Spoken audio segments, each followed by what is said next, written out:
നമസ്തേ. യമനിൽ വധശിക്ഷ കാത്തു കഴിയുന്ന മലയാളി നഴ്സ് നിമിഷപ്രിയയുടെ മോചനവുമായി ബന്ധപ്പെട്ട് നടക്കുന്ന മധ്യസ്ഥ ചർച്ചയിൽ കേന്ദ്ര സർക്കാർ പ്രതിനിധികൾ കൂടി പങ്കെടുക്കണമെന്ന് നിർദ്ദേശിച്ച് കാന്തപുരം AP അബൂബക്കർ മുസ്ലിയാർ രാഷ്ട്രപതിക്കും പ്രധാനമന്ത്രിക്കും കത്തയച്ചു. രണ്ടാം ഘട്ട പ്രവർത്തനങ്ങൾക്ക് വിദേശകാര്യ വകുപ്പുമായി ചേർന്നുകൊണ്ടുള്ള യോജിച്ച നീക്കം നടത്തണം എന്നാണ് ആവശ്യം. നിമിഷപ്രിയയുടെ വധശിക്ഷ നീട്ടിയത് കാന്തപുരത്തിൻ്റെ ഇടപെടൽ കൊണ്ടാണെന്നായിരുന്നു ജനം TV ഒഴിച്ചുള്ള മാധ്യമങ്ങളുടെ പ്രചരണം. എന്നാൽ കാന്തപുരം അവകാശപ്പെട്ടതുപോലുള്ള സന്ധി സംഭാഷണങ്ങൾ നിഷേധിച്ചുകൊണ്ട് കൊല്ലപ്പെട്ട തലാലിൻ്റെ സഹോദരൻ രംഗത്തെത്തിയിട്ടുണ്ട്. ആരെയാണ് കബളിപ്പിക്കുന്നത്? നിമിഷപ്രിയയുടെ മോചനം സാധ്യമാണോ? ജനം ഡിബേറ്റ് ഈ ചോദ്യങ്ങൾക്കാണ് ഇന്ന് ഉത്തരം തേടുന്നത്. BJP വക്താവ് അഡ്വക്കേറ്റ് VP ശ്രീപത്മനാഭൻ, വിദേശകാര്യ വിദഗ്ധൻ ഡോക്ടർ മോഹൻ വർഗീസ്, സാമൂഹ്യ നിരീക്ഷകൻ ഡോക്ടർ ആരിഫ് ഹുസൈൻ എന്നിവർ ചേരുന്നു. എല്ലാ അതിഥികളെയും ഈ സംവാദത്തിലേക്ക് സ്നേഹാദരങ്ങളോടെ സ്വാഗതം ചെയ്യുന്നു. ഒപ്പം പ്രേക്ഷകരെയും. അഡ്വക്കേറ്റ് ശ്രീപത്മനാഭൻ, യമനിൽ നയതന്ത്ര ചർച്ച ഫലപ്രദമാകില്ലെന്ന് കേന്ദ്ര സർക്കാർ ഇതിനകം വ്യക്തമാക്കിയിട്ടുണ്ട്. അവിടെ ഭാരതത്തിൻ്റെ നയതന്ത്ര കാര്യാലയങ്ങളൊന്നുമില്ല. മാത്രമല്ല, നിലവിലുള്ള ഭരണ സംവിധാനം തികച്ചും മതാധിഷ്ഠിതമാണ്. ശരിയത്ത് നിയമങ്ങൾക്കപ്പുറത്ത് മനുഷ്യത്വപരമായ ഇടപെടലുകൾ നാം പ്രതീക്ഷിക്കേണ്ടതില്ല. ആ ഒരു പശ്ചാത്തലത്തിലാണ് യമനിലെ സൂഫി പണ്ഡിതരുമായി സംസാരിച്ച് നിമിഷപ്രിയയുടെ വധശിക്ഷ നീട്ടിവെപ്പിച്ചതെന്ന അവകാശവാദവുമായി കാന്തപുരം രംഗത്തെത്തുന്നത്. കേരളത്തിലെ ദൃശ്യമാധ്യമങ്ങൾ കാന്തപുരത്തിലെ നന്മ മരത്തെ ആഘോഷിക്കുകയും ചെയ്തു. എന്നാൽ നിമിഷപ്രിയയുടെ കേസിൽ എന്താണ് വാസ്തവത്തിൽ നടക്കുന്നത് എന്നത് തികച്ചും ദുരൂഹമായി തുടരുകയാണ്. കാന്തപുരത്തിന് യമൻ ഭരണകൂടത്തിൽ പിടിപാടുണ്ടെങ്കിൽ ആ ഒരു തലത്തിൽ മധ്യസ്ഥ ചർച്ച നടത്തി നിമിഷപ്രിയയെ മോചിപ്പിക്കുന്നതല്ലേ അഭികാമ്യം? അനിൽ നമ്പ്യാരെ, ഈ ഒരു കറുത്ത പെയിന്റ് അടിച്ച ഇരുട്ടുമുറിയിൽ ഒരു കറുത്ത പൂച്ചയെ തിരയുകയാണ് ഇപ്പോ എല്ലാവരും. ഇവിടെ താങ്കൾ പറഞ്ഞതിനപ്പുറം ചില പ്രശ്നങ്ങളും കൂടി ഈ യമൻ എന്ന് പറയുന്ന രാജ്യത്തുണ്ട്. ഒന്ന്, യമനിൽ ഒരു കൃത്യമായ ഭരണകൂടമുണ്ട് എന്ന് പറയാൻ പറ്റാത്തൊരു സാഹചര്യമാണ് ഉള്ളത്. കാരണം യമന്റെ ഈ വടക്ക് കിഴക്കൻ മേഖല ഹൂതി വിമതരുടെ കൈവശമാണ്. തലസ്ഥാന നഗരവും അവരാണ് നിയന്ത്രിക്കുന്നത് എന്നാണ് പറഞ്ഞു കേൾക്കുന്നത്. അവിടുത്തെ ജനസംഖ്യയിൽ 43-44% സുന്നികളും 10-40% ഷിയകളുമാണ്. ഈ ഷിയകളുടെ നേതൃത്വത്തിലുള്ള ഹൂതി വിമതരാണ് ഒരു ഭാഗത്ത് നിയന്ത്രിച്ചിരിക്കുന്നത്. പിന്നെ മറ്റൊന്ന്, യമൻ ഒരു വളരെ ദരിദ്രമായ രാജ്യമാണ്. മിഡിൽ ഈസ്റ്റിലെ the poorest country in middle east ആണ്. അതിൻ്റെതായ പ്രശ്നങ്ങൾ. അപ്പോൾ ഞാൻ ഇന്ന് ഒരാൾ പറഞ്ഞത് ആംബുലൻസ് പോലും ഇല്ലാത്തൊരു രാജ്യമാണെന്നാണ്. അപ്പോ ഇത്തരത്തിലുള്ള ഒരു രാജ്യം, രണ്ട്, നേരത്തെ പറഞ്ഞതുപോലെ ഭാരതവുമായി നയതന്ത്ര ബന്ധങ്ങളില്ല. അവിടെ പോവാൻ പാടില്ല, ട്രാവൽ ബാനാണ്. ആരെങ്കിലും അറിയാതെ അറിഞ്ഞിട്ടോ യമനിൽ യാത്ര ചെയ്താൽ ആ വ്യക്തി തിരിച്ച് ഇന്ത്യയിൽ വന്നാൽ പാസ്പോർട്ട് ഇമ്പൗണ്ട് ചെയ്യും. അതാണ്, എയർപോർട്ടിൽ തന്നെ പാസ്പോർട്ട് വാങ്ങി വെക്കും. അതാണ് അത് വേറൊരു വിഷയം. അപ്പോ അവിടെ ആരോടാണ് സംസാരിക്കേണ്ടത് എന്ന് കൃത്യമല്ല. അവിടുത്തെ ട്രൈബ് കൗൺസിലുകളുണ്ട്. അതായത് ചില എന്താ പറയാ പ്രാകൃത അറബ് വംശ സഭകൾ, അവരൊക്കെയാണ് കാര്യങ്ങൾ തീരുമാനിക്കുന്നത്. സർക്കാരിന് അവരിൽ എത്ര സ്വാധീനമുണ്ട്, ആ സർക്കാരിന്റെ അധീനതയുള്ള പ്രദേശത്താണോ ഇവരുള്ളത് എന്നൊക്കെ നമുക്കിപ്പോൾ പറയാൻ പറ്റില്ല. അപ്പോൾ അങ്ങനത്തെ ഒരു രാജ്യത്ത് ഇന്ത്യ ഗവൺമെന്റിന് വളരെ പരിമിതമായ സാഹചര്യങ്ങളേ ഉള്ളൂ സംസാരിക്കാൻ. അവിടെ നമ്മളുടെ ആളുകൾ പോവാത്തത് കൊണ്ട്, പണ്ട് ഓർമ്മയുണ്ട്, അവിടെ യുദ്ധം പൊട്ടിപ്പുറപ്പെട്ടപ്പോൾ ഒരു കപ്പലിൽ നമ്മൾ അവിടെ കുടുങ്ങിപ്പോയ ഇന്ത്യക്കാരെ മുഴുവനായി രക്ഷിച്ചതാണ്. ഇന്ത്യക്കാരുടെ കൂടെ നമ്മൾ വിദേശികളായ ആളുകളെ കൂടി ഇന്ത്യൻ കപ്പലിൽ, അന്ന് ജനറൽ VK സിംഗ് കേന്ദ്രമന്ത്രിയായിരുന്ന അദ്ദേഹമാണ് എന്താ പറയാ രക്ഷാപ്രവർത്തനത്തിന് നേതൃത്വം കൊടുത്തത്. അവരെയൊക്കെ രക്ഷിച്ചു കൊണ്ടുവന്നതാണ്. ഇവർ ജയിലിലായതുകൊണ്ട് അവിടെ പെട്ടുപോയി. അപ്പൊ ഇങ്ങനത്തെ ഒരു സാഹചര്യത്തിൽ ആരെങ്കിലും ആരോടെങ്കിലും സംസാരിച്ചു എന്ന് പറഞ്ഞാൽ അത് പറയുന്ന ആളുകളെ വിശ്വസിക്കുന്നവർക്ക് വിശ്വസിക്കാമെന്നല്ലാതെ നമ്മൾക്ക് യാതൊരു തരത്തിലുള്ള കൺഫർമേഷനും ഇല്ല. ഇന്ത്യ ഗവൺമെന്റ് നയതന്ത്ര ഇടപെടൽ വളരെ ബുദ്ധിമുട്ടാണ് എന്ന് അറിയിച്ച ഒരു സാഹചര്യവുമുണ്ട്.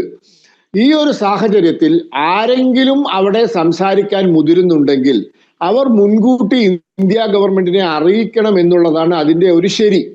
ഇപ്പോൾ ഈ പറഞ്ഞ വ്യക്തി നേരത്തെ സംസാരിച്ചു, അവിടെ ശരിയാക്കി എന്ന് പറയുന്നു. അത് ഇന്ത്യ ഗവൺമെന്റിന് അറിയില്ല. ഇന്ത്യ ഗവൺമെന്റിനോട് പറഞ്ഞിട്ട് സംസാരിക്കാൻ പോയിരുന്നെങ്കിൽ ഈ ക്ലാരിറ്റി വരുമായിരുന്നു. അപ്പോഴാണ് അവിടെ സംസാരിക്കുന്നു അല്ലെങ്കിൽ ഞാനാണ് ഇതൊക്കെ തീരുമാനിക്കുന്നത് എന്ന് പറയുന്ന ഒരു അഭിഭാഷകൻ ഈ വ്യക്തി അങ്ങനെ സംസാരിച്ചിട്ടുമില്ല, അങ്ങോട്ട് ഇടപെട്ടിട്ടുമില്ല, ഈ മരണപ്പെട്ട വ്യക്തിയുടെ കുടുംബം ഈ മധ്യസ്ഥ ശ്രമം അറിയ പോലുമില്ല എന്ന രീതിയിൽ പ്രസ്താവന ഇറക്കി. ഇതിനുശേഷം ഈ മരണപ്പെട്ട കുടുംബത്തിലെ അംഗങ്ങൾ ആ അഭിഭാഷകനെയും തള്ളി പറഞ്ഞിരിക്കുകയാണ്. അപ്പൊ മൊത്തം കൺഫ്യൂഷനാണ്. അതായത് കറുത്ത പെയിന്റ് അടിച്ച ചുമരുകളുള്ള ഒരു ഇരുട്ടുമുറിയിൽ ഒരു കറുത്ത പൂച്ചയെ തിരയുകയാണ് നമ്മൾ. അപ്പോൾ ഇത് മൊത്തം കൺഫ്യൂഷനാണ്. ഇപ്പോൾ നേരത്തെ സംസാരിച്ചു എന്ന് പറയുന്ന മലയാളിയായ മതപുരോഹിതൻ പറയുന്നു, ഇനി എനിക്ക് സംസാരിക്കണമെങ്കിൽ ഇന്ത്യ ഗവൺമെന്റ് കൂടെ വേണമെന്ന്. ഇത് ആദ്യമേ ചെയ്തിരുന്നെങ്കിൽ ഈ പ്രശ്നങ്ങളൊന്നുമില്ല. അപ്പൊ അതുകൊണ്ട് ആരും ഈ ഒരു വിഷയത്തിൽ ആളാവാൻ നോക്കണ്ട, അല്ലെങ്കിൽ ഒരു സ്വന്തം ഇനീഷ്യേറ്റീവ് എടുക്കണ്ട. അത് എത്ര കണ്ട് ഫലപ്രദമാവുമെന്ന് ദൈവത്തിന് മാത്രമേ അറിയുള്ളൂ. അതുകൊണ്ട് ഇന്ത്യ ഗവൺമെന്റുമായി സഹകരിച്ചിട്ട് വല്ലവർക്കും വല്ല ബന്ധങ്ങളും അവിടെ ഉണ്ടെങ്കിൽ അത് ഉപയോഗിച്ചൊരു ഇന്ത്യക്കാരനെ രക്ഷിക്കുന്നുണ്ടെങ്കിൽ നല്ല കാര്യം. അത് ആരായാലും XYZ. അപ്പൊ അതുകൊണ്ട് ആ രീതിയിൽ കാര്യങ്ങൾ മുന്നോട്ട് പോകട്ടെ. ഞാൻ മനസ്സിലാക്കുന്നത് ഇന്ത്യ ഗവൺമെന്റ് നോൺ കൺവെൻഷണൽ മെത്തേഡുകൾ ഉപയോഗിക്കുന്നുണ്ട് എന്നാണ്. അതെന്താന്ന് ഇപ്പൊ നമുക്ക് ഊഹത്തിന്റെ മുകളിലേ സംസാരിക്കാൻ പറ്റുള്ളൂ. ഇന്ത്യ ഗവൺമെന്റ് ഒന്നും പറഞ്ഞിട്ടില്ല. അപ്പൊ അതിനെപ്പറ്റി ഒരു കമന്റ് പറയുന്നത് ശരിയല്ല. അപ്പൊ അതുകൊണ്ട് ദൈവത്തോട് പ്രാർത്ഥിക്കാമെന്നല്ലാതെ ഈ കാര്യത്തിൽ പ്രത്യേകിച്ച് എന്തെങ്കിലും ചെയ്യാൻ പറ്റുമെന്ന് ഞാൻ വിശ്വസിക്കുന്നില്ല. എനിക്ക് അറിഞ്ഞുകൂടാ. കാരണം ഇന്ത്യ ഗവൺമെന്റ് നയതന്ത്ര ഇടപെടൽ ബുദ്ധിമുട്ടാണ് എന്ന് പ്രഖ്യാപിച്ച സ്ഥിതിക്ക്. അപ്പൊ അതുകൊണ്ട് ആർക്കെങ്കിലും അവിടെ ബന്ധങ്ങൾ ഉണ്ടെങ്കിൽ അവർ ഇന്ത്യ ഗവൺമെന്റുമായി സഹകരിച്ച് മുന്നോട്ട് പോകട്ടെ എന്ന് മാത്രമേ പറയുന്നുള്ളൂ.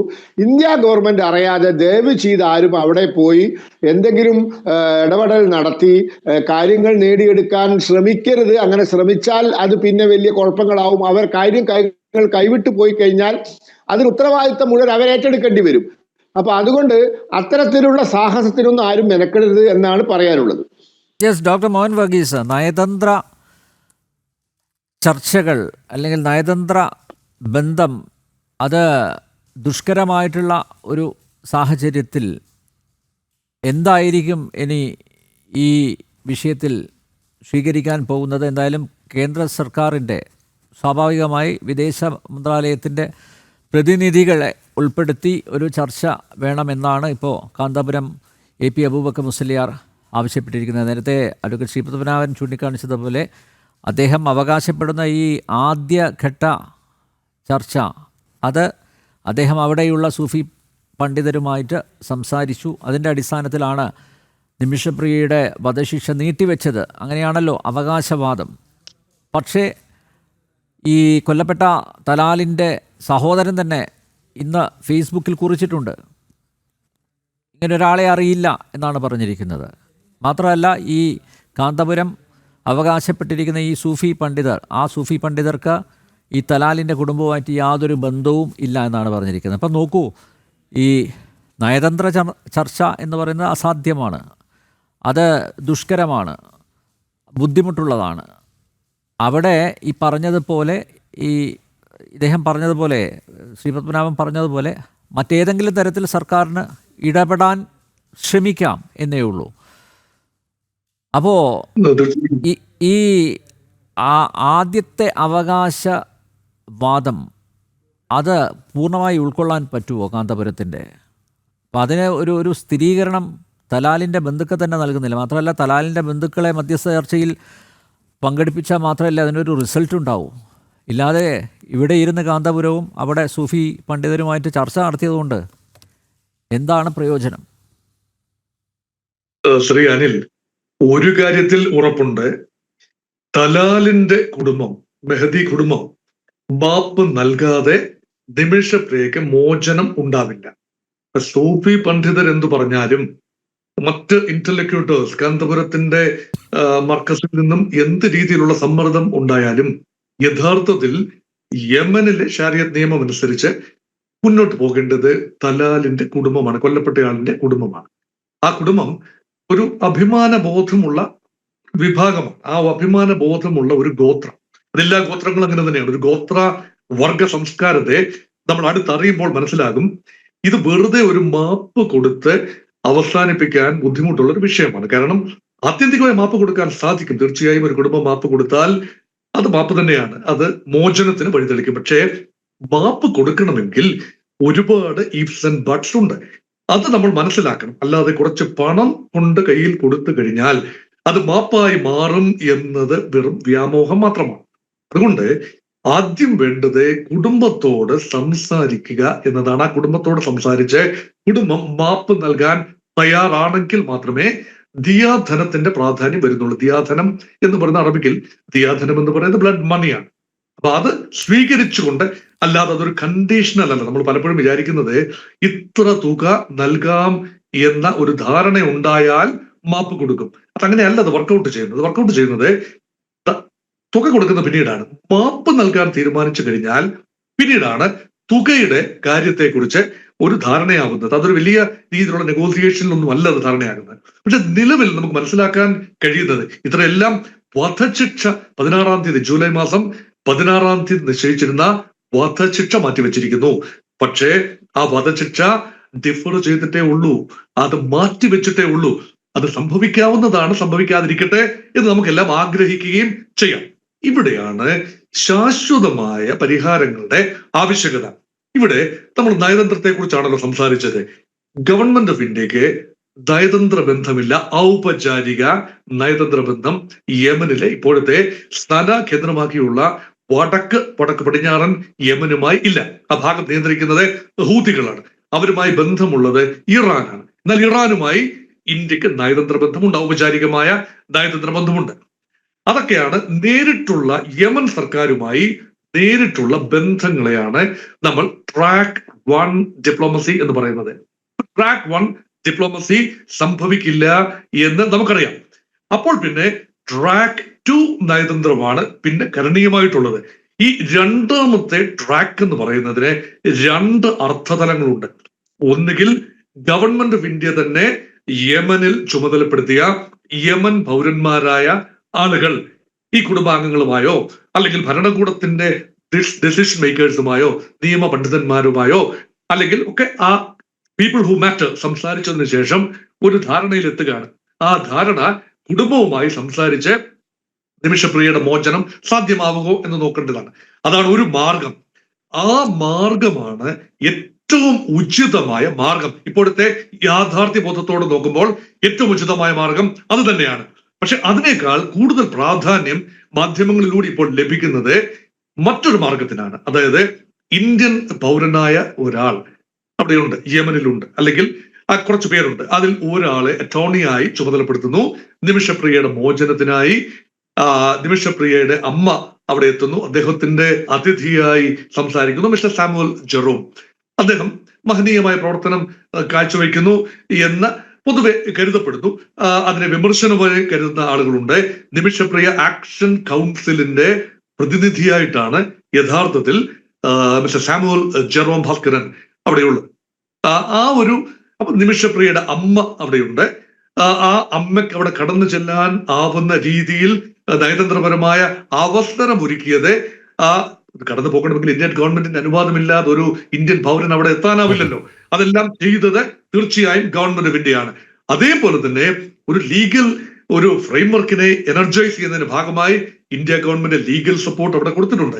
ആവുന്ന രീതിയിലെല്ലാം യമന്റെ നീതിന്യായ വ്യവസ്ഥിതിയിൽ ഈ നിമിഷപ്രിയയുടെ ഭാഗം റെപ്രസെന്റ് ചെയ്യാൻ ഇന്ത്യ ഗവൺമെന്റ് ആവുന്നതെല്ലാം ചെയ്തു എന്ന രീതിയിൽ തന്നെയാണ് റിപ്പോർട്ടുകൾ വരുന്നത്.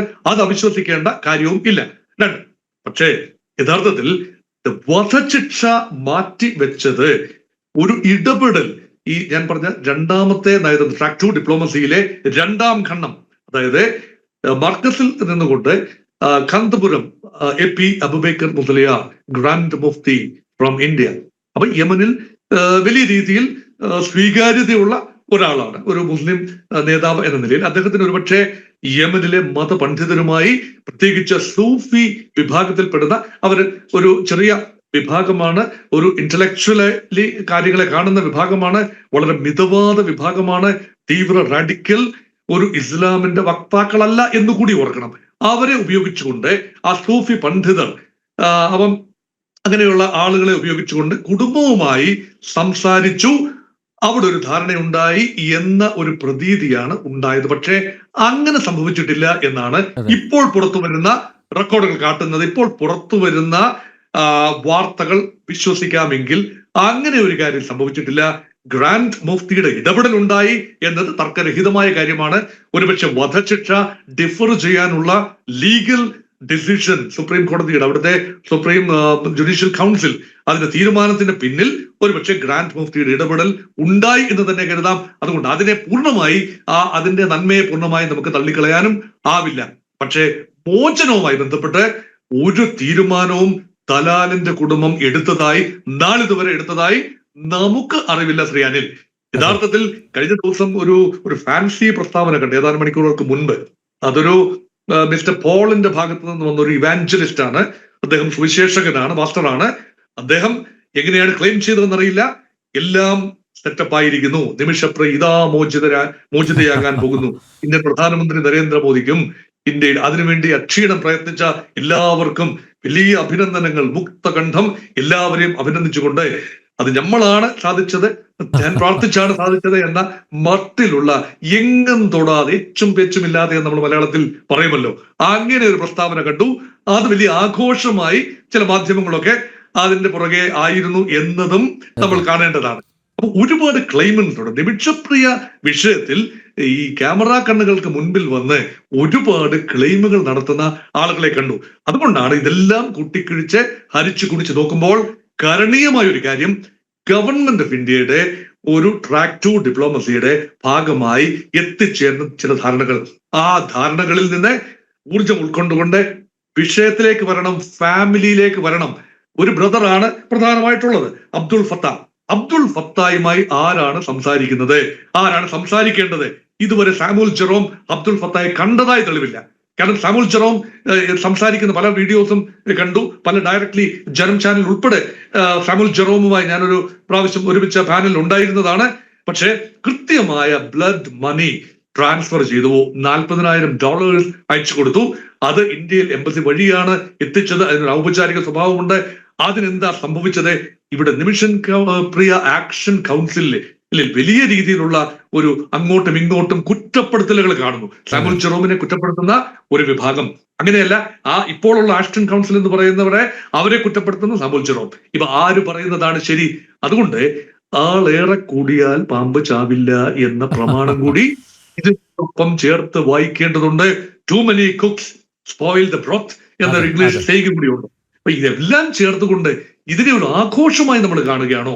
പക്ഷെ എന്റെ സുചിന്തിതമായ ഒരു അഭിപ്രായം എന്ന് പറയുന്നത്, ഒരു ഇന്ത്യൻ പൗരൻ ഏതെങ്കിലും രാജ്യത്തെ തടവിലാണ്, മോചനത്തിന്റെ വിദൂരമായ സാധ്യതയെങ്കിലും ഉണ്ടെങ്കിൽ ഗവൺമെന്റ് ഓഫ് ഇന്ത്യ ഏതറ്റം വരെ പോയി വേണമെങ്കിലും അത് ചെയ്യും എന്ന ഒരു ഉറപ്പാണ് ഇന്ത്യൻ പൗരന്മാർ കൊടുക്കേണ്ടത്. അത് തീർച്ചയായും ചെയ്യുന്നത് കൊണ്ട്. പക്ഷെ യമനിലെ സവിശേഷമായ സാഹചര്യത്തിൽ ഒരുപാട് കോംപ്ലിക്കേറ്റഡ് ആയി ഒരുപാട് ക്ലെയിമൻസ് അവരെല്ലാം ചേർന്നുകൊണ്ട് കാര്യങ്ങൾ സ്പോയിൽ ചെയ്യും. അതുകൊണ്ടാണ് കോടതി ചോദിച്ചിരിക്കുന്നതാണ്, കോടതി ഇന്ത്യൻ സർക്കാരിനോട് ചോദിച്ചിരിക്കുന്നു എന്താണ് ചെയ്യാനാവുക. അതുകൊണ്ടാണ് സർക്കാർ പറഞ്ഞിരിക്കുന്നത് ഒരുപാട് പേര് ഇൻവോൾവ് ആകുന്ന ഒരു വിഷയം ആകരുത്, ഇത് ഫാമിലിയോട് സംസാരിക്കാനുള്ള ഒരു അന്തരീക്ഷം ഉണ്ടാക്കണം. അതിന് പല മൾട്ടിപ്പിൾ ലെവൽ അവിടെ ആവശ്യമില്ല. അതുകൊണ്ടാണ് അതുകൊണ്ടാണ് ഒരുപക്ഷെ കാന്തപുരത്തിന്റെ ഓഫീസിൽ നിന്ന് തന്നെ ഒരു റിക്വസ്റ്റ് ഉണ്ടായിരിക്കുന്നത്, ഗവൺമെന്റ് ഓഫ് ഇന്ത്യയുടെ ഏജൻസി കൂടി ഉണ്ടാകണം. ഇപ്പൊ നിമിഷപ്രിയ ആക്ഷൻ കൗൺസിൽ പറഞ്ഞത് 6 പേരടങ്ങുന്ന ഒരു ദൗത്യ സേന അല്ലെങ്കിൽ ദൗത്യ സംഘം അവിടെ പോകണം. 2 പേര് ഗവൺമെന്റ് ഓഫ് ഇന്ത്യയെ പ്രതിനിധീകരിച്ചുകൊണ്ടും 2 പേര് കാന്തപുരം അബൂബക്കർ മുസ്ലിയാരെ പ്രതിനിധീകരിച്ചുകൊണ്ടും 2 പേര് ആക്ഷൻ കൗൺസിലെ പ്രതിനിധീകരിച്ചുകൊണ്ടും. അതിനോട് അത്ര അനുകൂലമായ രീതിയിലല്ല ഗവൺമെന്റ് പ്രതികരിച്ചിരിക്കുന്നത്. കാരണം അതിനൊക്കെ വലിയ അനൗപചാരിക സ്വഭാവം മാത്രമാണ്. കുറച്ചുകൂടെ ഔപചാരികമായി കാര്യങ്ങൾ കൈകാര്യം ചെയ്യാനുള്ള ഒരു പക്ഷേ ഇറാൻ സർക്കാരിന്റെ ഭാഗത്ത് നിന്ന് വരുന്ന ചില സമ്മർദ്ദങ്ങൾ അതുകൂടി ഫലപ്രദമായി ഉപയോഗിക്കാനുള്ള ഒരു അന്തരീക്ഷം ഉണ്ടാകുക. ഓക്കെ. എന്തായാലും ഈ വിഷയത്തിൽ പ്രേക്ഷകർക്ക് കൂടി പ്രതികരിക്കാം, അതിനുള്ള അവസരം കൂടി നൽകുന്നതാണ്. യെസ്, ആരിഫ് ഹുസൈൻ, കാന്തപുരം കേന്ദ്ര സർക്കാരിനെയോ അല്ലെങ്കിൽ വിദേശകാര്യ മന്ത്രാലയത്തെയോ അറിയിക്കാതെയായിരുന്നു ആദ്യം അദ്ദേഹം അവകാശപ്പെടുന്ന ഈ സന്ധി ചർച്ചയിലേക്ക് പോയത്. ഇപ്പോൾ കാന്തപുരം പറയുന്നു കേന്ദ്ര സർക്കാരിൻ്റെ പ്രതിനിധികൾ വേണം എന്ന്. അങ്ങനെ ഒരു ആവശ്യം ഉന്നയിച്ചുകൊണ്ടാണ് രാഷ്ട്രപതിക്കും പ്രധാനമന്ത്രിക്കും കത്തയച്ചത്. എന്തായിരിക്കും കത്തയക്കാനുള്ള സാഹചര്യം? സാഹചര്യം വളരെ വ്യക്തമാണല്ലോ. ഇത് നമ്മൾ ആദ്യം കണ്ടത് എന്താണ്? രാജ്യം തോറ്റെടുത്ത് കാന്തപുരം ജയിച്ചു എന്നാണ് ആദ്യം നമ്മൾ കണ്ടത്. ഇപ്പൊ നമ്മൾ കാണുന്നത് കാന്തപുരം തോറ്റെടുത്ത് രാജ്യം വീണ്ടും ജയിച്ചു എന്നതാണ്. അതാണ് ഇതിൽ സംഭവിച്ചത്.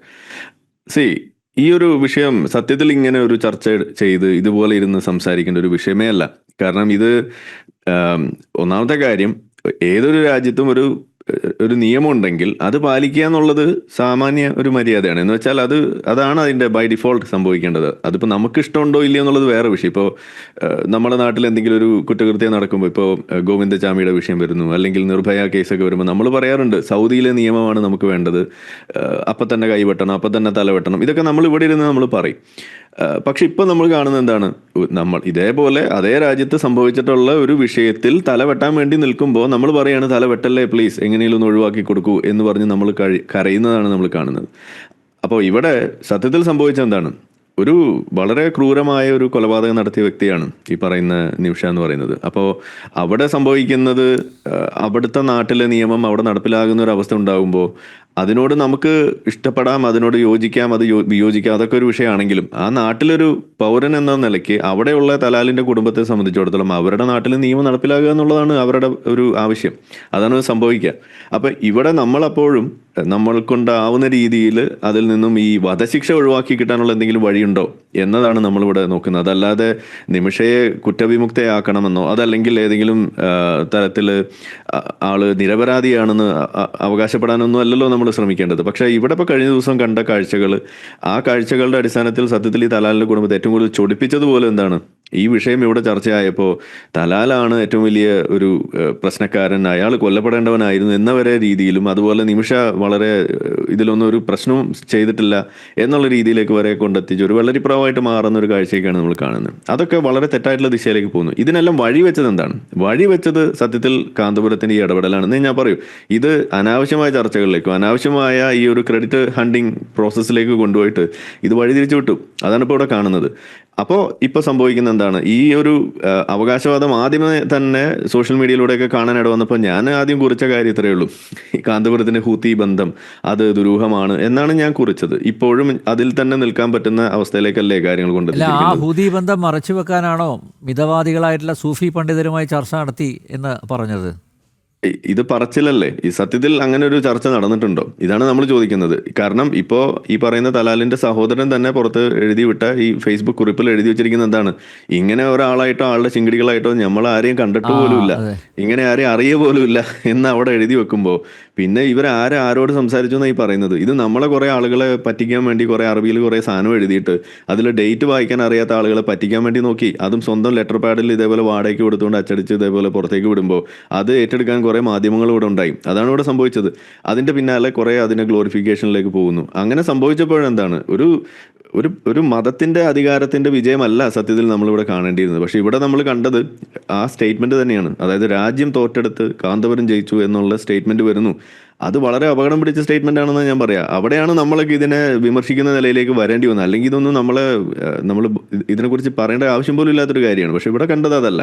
ഇവിടെ രാജ്യത്തിനും അപ്പുറം നമുക്ക് ചില കഴിവുകളുണ്ട്, നമുക്ക് ചില ബന്ധങ്ങളുണ്ട്, അത് ഉപയോഗിച്ചുകൊണ്ട് ഞങ്ങൾ ചില ക്രിയകൾ അവിടെ ചെയ്തിട്ടുണ്ട്, അതിൻ്റെ പേരിലാണ് ഇത് വന്നത് എന്ന് ഇവിടെ പറഞ്ഞു വെക്കുകയും അത് ഏറ്റെടുക്കാൻ ആളുകൾ ഉണ്ടാവുകയും ചെയ്യുമ്പോൾ അവിടെയാണ് ഈ പറയുന്ന അന്വേഷണവും ഇതിലെ വിമർശനങ്ങളും എല്ലാം ഇവിടെ പുറത്തേക്ക് വരും. ഇന്നിപ്പോൾ ഈ ചർച്ച പോലും വരുന്നത് ആ ഒരു അടിസ്ഥാനത്തിലാണ്. അല്ലെങ്കിൽ ഇതൊന്നും പറയേണ്ട കാര്യം പോലും നമുക്കില്ല. കാരണം നമ്മളിവിടെ പറഞ്ഞു വധശിക്ഷ ഒഴിവാക്കി കിട്ടാനുള്ള വഴിയെക്കുറിച്ചാണ് നമ്മളിവിടെ സംസാരിക്കുന്നത്, അല്ലെങ്കിൽ അതിനെക്കുറിച്ചാണ് നമ്മൾ ആലോചിക്കുന്നത്. ഇപ്പോഴും അതിലൊരു തീരുമാനമായിട്ടില്ല. വധശിക്ഷ നടപ്പിലാക്കുന്ന 16 എന്നുള്ളത് ഒന്ന് നീട്ടിവെച്ചു, അത്രേ ഉണ്ടായിട്ടുള്ളൂ. അപ്പോഴും അതിനകത്ത് ഈ ബ്ലഡ് മണി സ്വീകരിക്കുന്ന അടക്കം അതിലേക്കൊക്കെ എത്തണമെന്നുണ്ടെങ്കിൽ ആദ്യം ദയ കൊടുക്കാൻ അവർ തയ്യാറാകണം. ഒരു പ്രേക്ഷകൻ പ്രതികരിക്കുന്നുണ്ട്, കോഴിക്കോട് നിന്ന് ബാലരാമൻ. പ്രേക്ഷകരുടെ പ്രതികരണം കൂടി അറിയട്ടെ. ബാലരാമൻ, പറയാം. ഇതുപോലൊരു ഒന്ന് ഉറക്കെ പറയണം, കേൾക്കുന്നില്ല. ഇതുപോലൊരു ചർച്ച ഈ കാര്യത്തിൽ പറ്റില്ല എന്നുള്ള അഭിപ്രായക്കാരനാണ് ഞാൻ. ആ. കാരണം അത്രയും പ്രധാനപ്പെട്ട ഒരു വിഷയം ഇത് ചർച്ച ചെയ്ത് പ്രശ്നങ്ങളിലേക്ക് പോകുകയാണെന്നാണ് എനിക്ക് തോന്നുന്നത്. അതുകൊണ്ട് ഈ ഒരു ഇങ്ങനത്തെ ഒരു വിഷയം ചർച്ച ചെയ്യാനേ പാടില്ല. ആ കാര്യം നടക്കട്ടെ, അവള് രക്ഷപ്പെടട്ടെ എന്ന് ആഗ്രഹിക്കല്ലാതെ ഇതുപോലെ ഒരു ചർച്ച ചെയ്ത് അത് അങ്ങോട്ട് പാസ് ചെയ്ത് അതിലെന്തെങ്കിലും പ്രശ്നങ്ങളാവുന്നത് ശരിയല്ല. അതുപോലെ ആര് എടുത്തെടുക്കുന്നുള്ളതല്ല, ആ കുട്ടിയുടെ മോചനാണ് നമ്മൾ പ്രതീക്ഷിക്കുന്നത്. ഓക്കെ, അല്ല, ആര് ചർച്ച നടത്തിയാലും തലാലിന്റെ കുടുംബം വിചാരിക്കണം അത് തന്നെ ഒഴിവാക്കണമെന്നോ. ഇതുപോലെ ചർച്ച നടത്തി എന്തെങ്കിലും പ്രശ്നം ആവരുത് എന്നുള്ള. അല്ല, ഇവിടെ ചർച്ച ചെയ്തുകൊണ്ട് വലിയ പ്രശ്നമൊന്നും ഉണ്ടാവില്ല ശ്രീ ബാലരാമൻ. ഇത് ട്രാൻസ്ലേറ്റ് ചെയ്ത് അവർക്ക് അയക്കുന്നുണ്ട് പ്രകാരം എന്നാണ് ഞാൻ മനസ്സിലാക്കുന്നത് ഈ വാർത്തകളിലൂടെയൊക്കെ. അല്ല, പക്ഷേ എങ്കിലും ഈ വിഷയത്തിന് പിന്നിലുള്ള കള്ളനാണയങ്ങളെ തുറന്ന് കാട്ടണ്ടേ? അതും വേണം. ആ, അത് നിർബന്ധമാണ്. ഓക്കെ. ആരിഫ് ഹുസൈൻ, നോക്കൂ, ഈ ഇദ്ദേഹത്തിൻ്റെ ഇടപെടൽ കൊണ്ടാണ്, കാന്തപുരത്തിൻ്റെ ഇടപെടൽ കൊണ്ടാണ് വധശിക്ഷ നീട്ടിവെപ്പിക്കാനായതെങ്കിൽ മോചനത്തിൻ്റെ വാതിലുകൾ തുറക്കാനും അദ്ദേഹത്തിന് അനായാസം സാധിക്കില്ലേ? സ്വാഭാവികമായിട്ടും എല്ലാവരും അങ്ങനെയല്ലേ ചിന്തിക്കുക. കാരണം അദ്ദേഹത്തിന് അവിടെ പിടിപാടുണ്ട്. അതെ, ഇത് ഇത്ര എളുപ്പമല്ല. നമ്മൾ ഒരു സ്റ്റിൽ ഇമേജ് വെച്ച് ഞാനിത് ലൈവ് വീഡിയോ ചെയ്തുകൊണ്ടിരിക്കുകയാണ് എന്ന് കാണിക്കാൻ സ്ക്രീനിൽ ഫോട്ടോ വെച്ച് ആളെ പറ്റിക്കുന്ന പോലെയോ, അതല്ലെങ്കിൽ സ്വന്തം ലെറ്റർ പാഡിൽ ഇതേപോലെ വാട്ടർമാർക്ക് വെച്ച് ഈ പ്രിന്റ് ഔട്ട് എടുക്കുന്ന പോലെ എളുപ്പമല്ല. അത്ര ലാഘവത്തോടെ ചെയ്യാൻ പറ്റുന്ന കാര്യമല്ല ഈ പറയുന്ന ഇടപെടൽ എന്ന് പറയുന്നത്. ഇത് ഇപ്പോഴെങ്കിലും കാന്തപുരത്തിന് മനസ്സിലായി കാണും. അതുകൊണ്ടാണ് സത്യത്തിൽ ഇപ്പോൾ കേന്ദ്രം ഓൾറെഡി ഇടപെട്ടുകൊണ്ടിരിക്കുന്നു എന്ന് പറയുകയും ഇവിടുത്തെ എക്സ്റ്റേണൽ അഫയേഴ്സിന്റെ സ്പോക്സ് പേഴ്സൺ പോലും പറഞ്ഞത് എന്താണ്, അങ്ങനെ ഒരാൾ ഇടപെട്ടതായിട്ട് നമുക്ക് അറിവില്ല എന്നും കൂടി പറയുമ്പോൾ സത്യത്തിൽ ഇതിനൊരു ഔദ്യോഗിക ചാനലും ഒരു നാഷണൽ ചാനൽ ഉള്ളപ്പോൾ ആ ചാനല് ബൈപ്പാസ് ചെയ്തുകൊണ്ട് ഇത് ചെയ്യാന്ന് പറയുന്നത് വളരെ നമുക്ക് ഒരിക്കലും യോജിക്കാൻ പറ്റാത്തൊരു കീഴ്വഴക്കമാണ്. അത് അനാവശ്യ അല്ലെങ്കിൽ ഒരു എന്താ പറയുക, തെറ്റായ രീതിയിലുള്ള ഒരു പോക്കാണത്. അത് നമുക്ക് അതിനോട് പ്രോത്സാഹിപ്പിക്കാൻ കഴിയില്ല. ഇനിയിപ്പോൾ താങ്കൾ നേരത്തെ ചൂണ്ടിക്കാണിച്ച ഈ ഹൂതി കണക്ഷനൊക്കെ അഥവാ അനാവൃതമാവുകയാണെങ്കിൽ ഉണ്ടാകുന്ന പ്രശ്നങ്ങൾ ഒഴിവാക്കാനാണോ ഇനിയിപ്പോൾ ഇരിക്കട്ടെ കേന്ദ്ര സർക്കാരിൻ്റെ 2 പ്രതിനിധികൾ കൂടി വരട്ടെ അങ്ങനെ ഒരു തീരുമാനത്തിലെത്തിയത്? പറയാൻ അങ്ങനെ പറയുന്നതിൽ തെറ്റൊന്നും ഉണ്ടെന്ന് ഞാൻ പറയില്ല. പക്ഷേ അത് ഉറപ്പുള്ള കാര്യമല്ല, അത് ദുരൂഹമാണെന്നാണ് ഞാൻ പറഞ്ഞത്. അന്വേഷണം വരാനുള്ള സാധ്യത, അല്ലെങ്കിൽ അതൊക്കെ കൂടുതൽ വെളിച്ചത്ത് വരാനുള്ള സാധ്യത, ഇതൊക്കെ അവിടെ ഉണ്ട്. പ്രത്യേകിച്ച് അങ്ങനെ അവിടെയുള്ള പല ഇതുപോലുള്ള നേതാക്കൾക്കും അങ്ങനെയുള്ള കണക്ഷൻസ് ഉണ്ടാവാനുള്ള സാധ്യത ചെറുതല്ല എന്നത് വരുമ്പോൾ സ്വാഭാവികമായിട്ടും അത്തരം മേഖലയിലേക്കും കൂടി അന്വേഷണങ്ങളൊക്കെ പോകാനുള്ള സാധ്യത ഒക്കെ നമുക്ക് തള്ളിക്കളയാൻ കഴിയില്ല. അതൊന്നും നമ്മൾ നിഷേധിക്കുന്നുമില്ല. പക്ഷെ ഇവിടെ ഞാൻ പറഞ്ഞല്ലോ, ഈ തരം ഒരു തലത്തിലേക്ക് ഇതിനെ കൊണ്ടുപോയി ഇത് ചർച്ച അനാവശ്യമായി കൊണ്ടെത്തിച്ച് ഇപ്പോൾ തലാലിന്റെ കുടുംബത്തെ പോലും ഇതിനെ ഒരു ആന്റഗോണിസ്റ്റിക് ആയിട്ട് നിർത്തുന്ന ഒരു നിലയിലേക്ക് കൊണ്ടുവന്നിട്ടുണ്ടെങ്കിൽ അതിൽ വലിയ പങ്ക് വഹിച്ചത് ഈ കാന്തപുരമാണ്. ഇതാണ് ഞാൻ പറയുക, കാന്തപുരമാണ് സത്യത്തിൽ ഇന്നിപ്പോൾ ഈ വിഷയത്തിൽ ഇത്രമാത്രം ഒരു എക്സ്പ്ലോസീവ് ആയിട്ടുള്ള ഒരു അവസ്ഥയിലേക്ക് ഈ സാധനം കൊണ്ടെത്തിച്ചത്, അവരെ കൂടുതൽ ഇതിനകത്ത് പ്രകോപിപ്പിച്ചത് എന്ന് വേണമെങ്കിൽ നമുക്ക് പറയാൻ കഴിയും. പല സ്റ്റേറ്റ്മെന്റ്സിന്റെ ഇടയിൽ വന്ന് അങ്ങോട്ടും ഇങ്ങോട്ടും വന്ന് ഇത് ഡീറെയിൽ ചെയ്യുന്ന ഒരു ഘട്ടത്തിലേക്ക് പോയി എന്നേ ഞാൻ പറയുള്ളൂ. ഇതൊന്നും ഇങ്ങനെ അല്ലായിരുന്നു വേണ്ടിയിരുന്നത്. ഇതിന്റെ ചാനൽസിലൂടെ പോയി, കാരണം ഇവിടെ അറിയാലോ 14-ാം തീയതി ആ റിപ്പോർട്ട് കിട്ടുന്നത്, ആ ഒരു കോർട്ടിന്റെ എക്സ്റ്റൻഷൻ ഓർഡർ വരുന്നത് എങ്ങനെയാണ്, ഈ കുട്ടിയുടെ അമ്മ കോടതിയിൽ കൊടുത്ത അപ്ലിക്കേഷന്റെ ഭാഗമായിട്ടാണ്. ആ സംഗതിയാണ് ഇവിടെ ഉണ്ടായിരിക്കെ ഇദ്ദേഹം വന്നിട്ട് പറയുന്നത്, ഞാൻ ജഡ്ജിയോട് വിളിച്ച് കാര്യം സംസാരിച്ചിട്ടുണ്ട്, അത് എക്സ്റ്റെൻഡ് ചെയ്തിട്ടുണ്ട്. അതെങ്ങനെയാ സാധിക്കുക? ഒരു കോടതി അങ്ങനെ ഏതെങ്കിലും മുല്ലാക്ക വിളിച്ച് പറയുന്നത് കേട്ടിട്ട് എക്സ്റ്റെൻഡ് ചെയ്യാൻ? ഇത് കേരളത്തിലെ അവസ്ഥ പോലെ അല്ലല്ലോ അവിടെ കാര്യങ്ങളുള്ളത്. ഇതൊക്കെ ആരെയാണ് ഈ പറഞ്ഞു പറ്റിക്കാൻ വേണ്ടി നോക്കുന്നത്? ഇതൊക്കെ വിശ്വസിക്കുന്ന കുറെ മാധ്യമ മണ്ടന്മാർ ഇവിടെ ഉണ്ടല്ലോ എന്നാണ് ഞാൻ ആലോചിച്ച് പോയത് ഇതൊക്കെ കണ്ടപ്പോൾ. നമുക്കൊരു പ്രശ്നത്തിലേക്ക് കൂടി പോവാം. മാഹിയിൽ നിന്ന് ഉത്തമൻ, എന്താണ് താങ്കളുടെ അഭിപ്രായം? എന്റെ അഭിപ്രായം, കാന്തപുരം പറഞ്ഞിട്ട് ഇത് നീട്ടിവെക്കാൻ പറ്റിയിട്ടുണ്ടെങ്കിൽ പിന്നെ കാന്തപുരത്തിന് തന്നെ ഇത് റെഡിയാക്കിയാൽ പോരെ, അവരെ ഇങ്ങോട്ട് കൊണ്ടുവരാനുള്ള ചെയ്താൽ പോരെ. പിന്നെ അദ്ദേഹത്തിനാണ് പ്രസിഡന്റിനും പ്രധാനമന്ത്രിക്കും കത്തയക്കേണ്ട ആവശ്യം? ഇങ്ങനത്തെ ഊച്ചകളൊക്കെ വെടിവെച്ച് കൊല്ലേണ്ട സമയം കഴിഞ്ഞിരിക്കുന്നു നാട്ടിൽ. കാരണം ഭാരതത്തിനറിയില്ലേ, ഭാരതത്തിലെ ഭരിക്കുന്ന ആൾക്കാർക്ക് അറിയില്ലേ എന്ത് ചെയ്യണം എന്നുള്ളത്? അതെ, വളരെ പ്രധാനപ്പെട്ട ഒരു ചോദ്യമാണ് അത്. ഭാരതം ഭരിക്കുന്ന ആൾക്കാർക്ക് അറിയില്ലേ, ഭാരതം ഭരിക്കുന്നവർ ഇങ്ങനെ ഇത് ചെയ്തുകൊണ്ടിരിക്കുകയല്ലേ. പിന്നെ അതിനിടയ്ക്ക് ഈ കാന്തപുരത്തിനെ പോലുള്ള ആൾക്കാർ എന്തിനാ ഇടപെടേണ്ട ആവശ്യം ഇതില്? അവിടെ ഒരു കാര്യം ആഡ് ചെയ്യാനുണ്ട്. പറഞ്ഞോളൂ. കാന്തപുരത്തെ പോലുള്ള ആളുകൾ ഇടപെടുന്നതിനോട് നമുക്ക് വിയോജിപ്പൊന്നുമില്ല. ഇടപെട്ട് എന്തെങ്കിലും ഗുണം ഉണ്ടാവുന്നതിനോട് നമുക്ക് യോജിപ്പേ ഉള്ളൂ. പക്ഷെ അത് രാജ്യം തോറ്റെടുത്ത് കാന്തപുരം ജയിച്ചു എന്ന നിലയിലേക്ക് കൊണ്ടെത്തിക്കുകയും ഇവിടെ രാജ്യ നിയമത്തിന് അതീതമായിട്ട്, രാജ്യ സംവിധാനങ്ങൾക്ക് അതീതമായിട്ട് ഒരു മതസ്ഥാപനത്തിനും മത വ്യക്തികൾക്കും ഇതുപോലെ ഇടപെടാൻ സാധിക്കുന്ന ഒരു സംവിധാനം ഇവിടെ നിലനിൽക്കുന്നു എന്നത് നോർമലൈസ് ചെയ്യുന്ന, അല്ലെങ്കിൽ അത് ചെയ്തു കൊടുക്കുന്ന, അതിന് ആക്സെപ്റ്റൻസ് കിട്ടുന്ന ഒരു അവസ്ഥ സൃഷ്ടിക്കുക എന്ന് പറയുന്നത് അത് അപകടകരമാണ്. അതിനോടാണ് നമുക്ക് വിയോജിപ്പുള്ളത്. കാന്തപുരം എന്നല്ല, XYZ ആരിടപെട്ടിട്ടായാലും ഈ പറയുന്ന വധശിക്ഷ ഒഴിവാക്കി കിട്ടിയാൽ നമുക്ക് അതിനോട് യോജിപ്പേ ഉള്ളൂ. അതാണ് നമ്മൾ ആഗ്രഹിക്കുന്നത്. അത് കുറഞ്ഞു കിട്ടിയാൽ അത്രയും നല്ലത്. പക്ഷേ ഇവിടെ അതൊന്നുമല്ല. ഇവിടെ അനാവശ്യമായ ക്രെഡിറ്റ് എടുക്കൽ, ചെയ്യാത്ത പണി ചെയ്തു എന്ന് പറയൽ, അതിന്റെ പേരിൽ താൻ ചെയ്തതുകൊണ്ട് ഞാൻ ഇല്ലായിരുന്നെങ്കിൽ ഇവിടെ വെള്ളപ്പൊക്കമായേനെ എന്ന് പറയുക, ഈ രീതിയിലുള്ള കാര്യങ്ങൾ കൊണ്ടുപോയതുകൊണ്ടാണ് ഈ വിഷയം വരുന്നത്. മാത്രമല്ല ഇപ്പൊ ഈ സംസാരിച്ച പ്രേക്ഷകൻ പറഞ്ഞ പോലെ വെടിവെച്ച് കൊല്ലണം എന്നൊക്കെ പറയുന്നത് കുറച്ച് കടന്നു കൈയാണ്. അങ്ങനെയൊന്നും അല്ല ഇതിനെ കാണേണ്ടതെന്ന് ഞാൻ പറയുള്ളൂ. അതല്ല അതിന്റെ രീതി. ഇതിനെ ജനാധിപത്യപരമായിട്ട് തന്നെ ഈ വിഷയത്തിൽ ഇടപെട്ടതിന്റെ രീതിയുടെ പ്രശ്നം നമുക്ക് ഇവിടെ പറയാനുള്ള ഓപ്ഷൻസ് ഉണ്ട്. അതാണ് നമ്മൾ ചെയ്യേണ്ടത്. അത് വെടിവെച്ച് കൊന്ന് തീർക്കാനാണെന്നുണ്ടെങ്കിൽ തോക്കിന്റെ ഉണ്ടാ നമുക്ക് തികയില്ല. ഓക്കെ. അഡ്വക്കേറ്റ് സി പത്മനാഭൻ, നിമിഷപ്രിയയുടെ മോചനത്തിൽ അതിൽ ഒരു റിസൾട്ട് ഉണ്ടാവണം എന്ന ആത്മാർത്ഥമായിട്ടുള്ള ആഗ്രഹം കാന്തപുരത്തിനുണ്ടായിരുന്നെങ്കിൽ ആദ്യം കേന്ദ്ര സർക്കാരിനെ ആയിരുന്നില്ലേ ബന്ധപ്പെടേണ്ടിയിരുന്നത്? അദ്ദേഹം ഇപ്പോൾ കത്തയച്ചതുപോലെ എനിക്ക് ഈ വിഷയത്തിൽ ഇടപെട്ട് ചില റിസൾട്ടുകളൊക്കെ ഉണ്ടാക്കാൻ സാധിക്കും എന്ന് കേന്ദ്ര സർക്കാരിനെ, വിദേശകാര്യ മന്ത്രാലയത്തെ അറിയിച്ചിരുന്നെങ്കിൽ അല്ലേ അദ്ദേഹത്തെ ഇപ്പോൾ ഇങ്ങനെ ക്രൂശിക്കേണ്ടി വരില്ലായിരുന്നു എന്നല്ലേ മനസ്സിലാക്കേണ്ടത്? അല്ല, അതിൽ രണ്ട് കാര്യമാണ്. ഒന്ന്, കേരളത്തിലെ ഒരു അറ്റ്മോസ്ഫിയറാണ് ഇത് സൃഷ്ടിക്കുന്നത്. നമുക്ക് കേരളത്തിൽ ഒരു സ്വഭാവമുണ്ട്. കേരളത്തിൽ ഈ അനാവശ്യമായ പബ്ലിസിറ്റി സൃഷ്ടിക്കാനും അനാവശ്യമായ പബ്ലിസിറ്റി സൃഷ്ടിക്കാൻ ശ്രമിക്കുന്നവർക്ക് അത് കൊടുക്കാനുമുള്ള ഒരു താല്പര്യം കാണുന്നുണ്ട്. ഇപ്പൊ ഞാൻ ഒരു ഉദാഹരണം പറയാം. ഷിരൂരിൽ ലോറി അർജുനനെ കാണാതായി. ഇന്ത്യ രാജ്യത്തിന്റെ പട്ടാളം വന്ന് അവിടെ തെരച്ചിൽ നടത്തി അവിടെയൊക്കെ നോക്കിയിട്ട് വളരെ ആഴത്തിൽ വെള്ളത്തിൽ പതിഞ്ഞു കിടക്കുന്ന ഒരു സാഹചര്യമാണ് ഉള്ളത്. വളരെ കടുത്ത ഒഴുക്കുള്ള കുത്തിയൊലിച്ചു വരുന്നൊരു നദിയാണ്. ഇപ്പോൾ അത് റിട്രൈവ് ചെയ്യാൻ ബുദ്ധിമുട്ടാണ് എന്ന രീതിയിൽ ഒരു കൺക്ലൂഷനിൽ എത്തുന്ന ഒരു സാഹചര്യം വരെ ഉണ്ടായി. ആ സമയത്താണ് രഞ്ജിത്ത് ഇസ്രയേൽ എന്ന് പറയുന്ന ഒരു വിദ്വാനെ പർവ്വതീകരിച്ച് ഇവൻ ഇപ്പൊ ഒക്കെ റെഡിയാക്കുമെന്ന രീതിയിൽ ഇവിടുത്തെ ഒരു വിഭാഗം മാധ്യമങ്ങൾ ആഘോഷിച്ചത്. അതായത് കർണാടക പോലീസ് സംവിധാനത്തെ, കർണാടകത്തിലെ സർക്കാർ സംവിധാനത്തെ, അല്ലെങ്കിൽ ഇന്ത്യയുടെ പട്ടാള സംവിധാനങ്ങൾക്ക് പോലും അടുക്കാൻ പറ്റാത്ത രീതിയിൽ കുത്തിയൊലിച്ചു പോകുന്ന ഒരു നദി അവിടെ ഈ രഞ്ജിത്ത് ഇസ്രായേലിൽ പോയി ബഹളം വെച്ചപ്പോൾ അതിന് എന്തൊരു പബ്ലിസിറ്റിയാണ് കൊടുത്തത്. അയാളെ ഫ്രീ ആയി വിട്ടാൽ അയാൾ ഇപ്പൊ ശരിയാക്കും എന്ന രീതിയിൽ ഇവിടെ അയാൾ പറയുന്നിടത്ത് കുഴിക്കൂ എന്നൊക്കെ പറഞ്ഞ് ബഹളം ഉണ്ടാക്കുന്ന ഒരു സാഹചര്യം ഇവിടെ ഉണ്ടായിരുന്നു. ഇത്തരത്തിൽ അനാവശ്യമായ പബ്ലിസിറ്റിക്ക് വേണ്ടി ശ്രമിക്കുന്നവരെ മഹത്വവൽക്കരിക്കാനും അവർക്കത് കൊടുക്കാനുള്ളൊരു താല്പര്യം കേരളത്തിലെ ചില മാധ്യമങ്ങൾ കാണിക്കുന്നുണ്ട്. എല്ലാവരും ഇല്ല. അതോടൊപ്പം ഇവിടെ വേറൊരു നെറേറ്റീവ് ഉണ്ടല്ലോ. ഈ കേന്ദ്ര സർക്കാരിന് എന്ത് കാര്യത്തിലും ഒരു ചവിട്ട് കൊടുക്കാൻ ഒരു ചാൻസ് കിട്ടിയാൽ അതങ്ങ് കൊടുത്തേക്കാം എന്ന ഒരു താല്പര്യം ഉണ്ടല്ലോ ഈ പറഞ്ഞ ആൾക്കാർക്ക്. എങ്ങനെയെങ്കിലും കേന്ദ്രത്തെ എത്താൻ ഒരു അവസരം കിട്ടി അത് മോശമാക്കണ്ട എന്ന് അത് വെറുതെ കളയണ്ട എന്നൊരു സാഹചര്യം ഉണ്ടല്ലോ.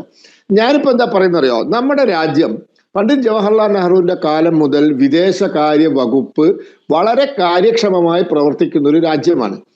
ആര് ഭരിച്ചാലും അതിപ്രഗത്ഭരായ വിദേശകാര്യ മന്ത്രിമാർ ഇരുന്ന കസാരയാണ് നമ്മുടെ വിദേശകാര്യമന്ത്രിയുടെ കസാര. അതിന്റെ സംവിധാനം അങ്ങനെയാണ്.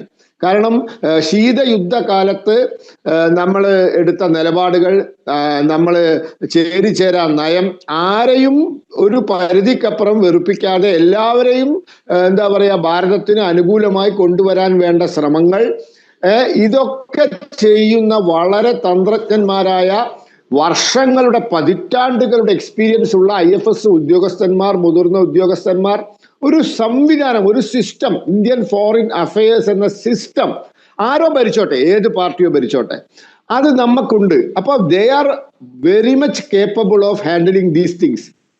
ഇതൊക്കെ കൈകാര്യം ചെയ്യാനുള്ള അതിപ്രഗത്ഭന്മാർ എന്താ പറയാ സൗത്ത് ബ്ലോക്കിലോ നോർത്ത് ബ്ലോക്കിലോ ഉണ്ട്. അവർ കൈകാര്യം ചെയ്യും. ഒരു മുൻ ചൈനീസ് അംബാസിഡറാണ് നമ്മുടെ ഇപ്പോഴത്തെ വിദേശകാര്യമന്ത്രി. ആ മനുഷ്യൻ 35 കൊല്ലം ആ ഡിപ്പാർട്ട്മെന്റിൽ എന്താ പറയാ തഴക്കവും പഴക്കവും വന്ന ആളാണ്.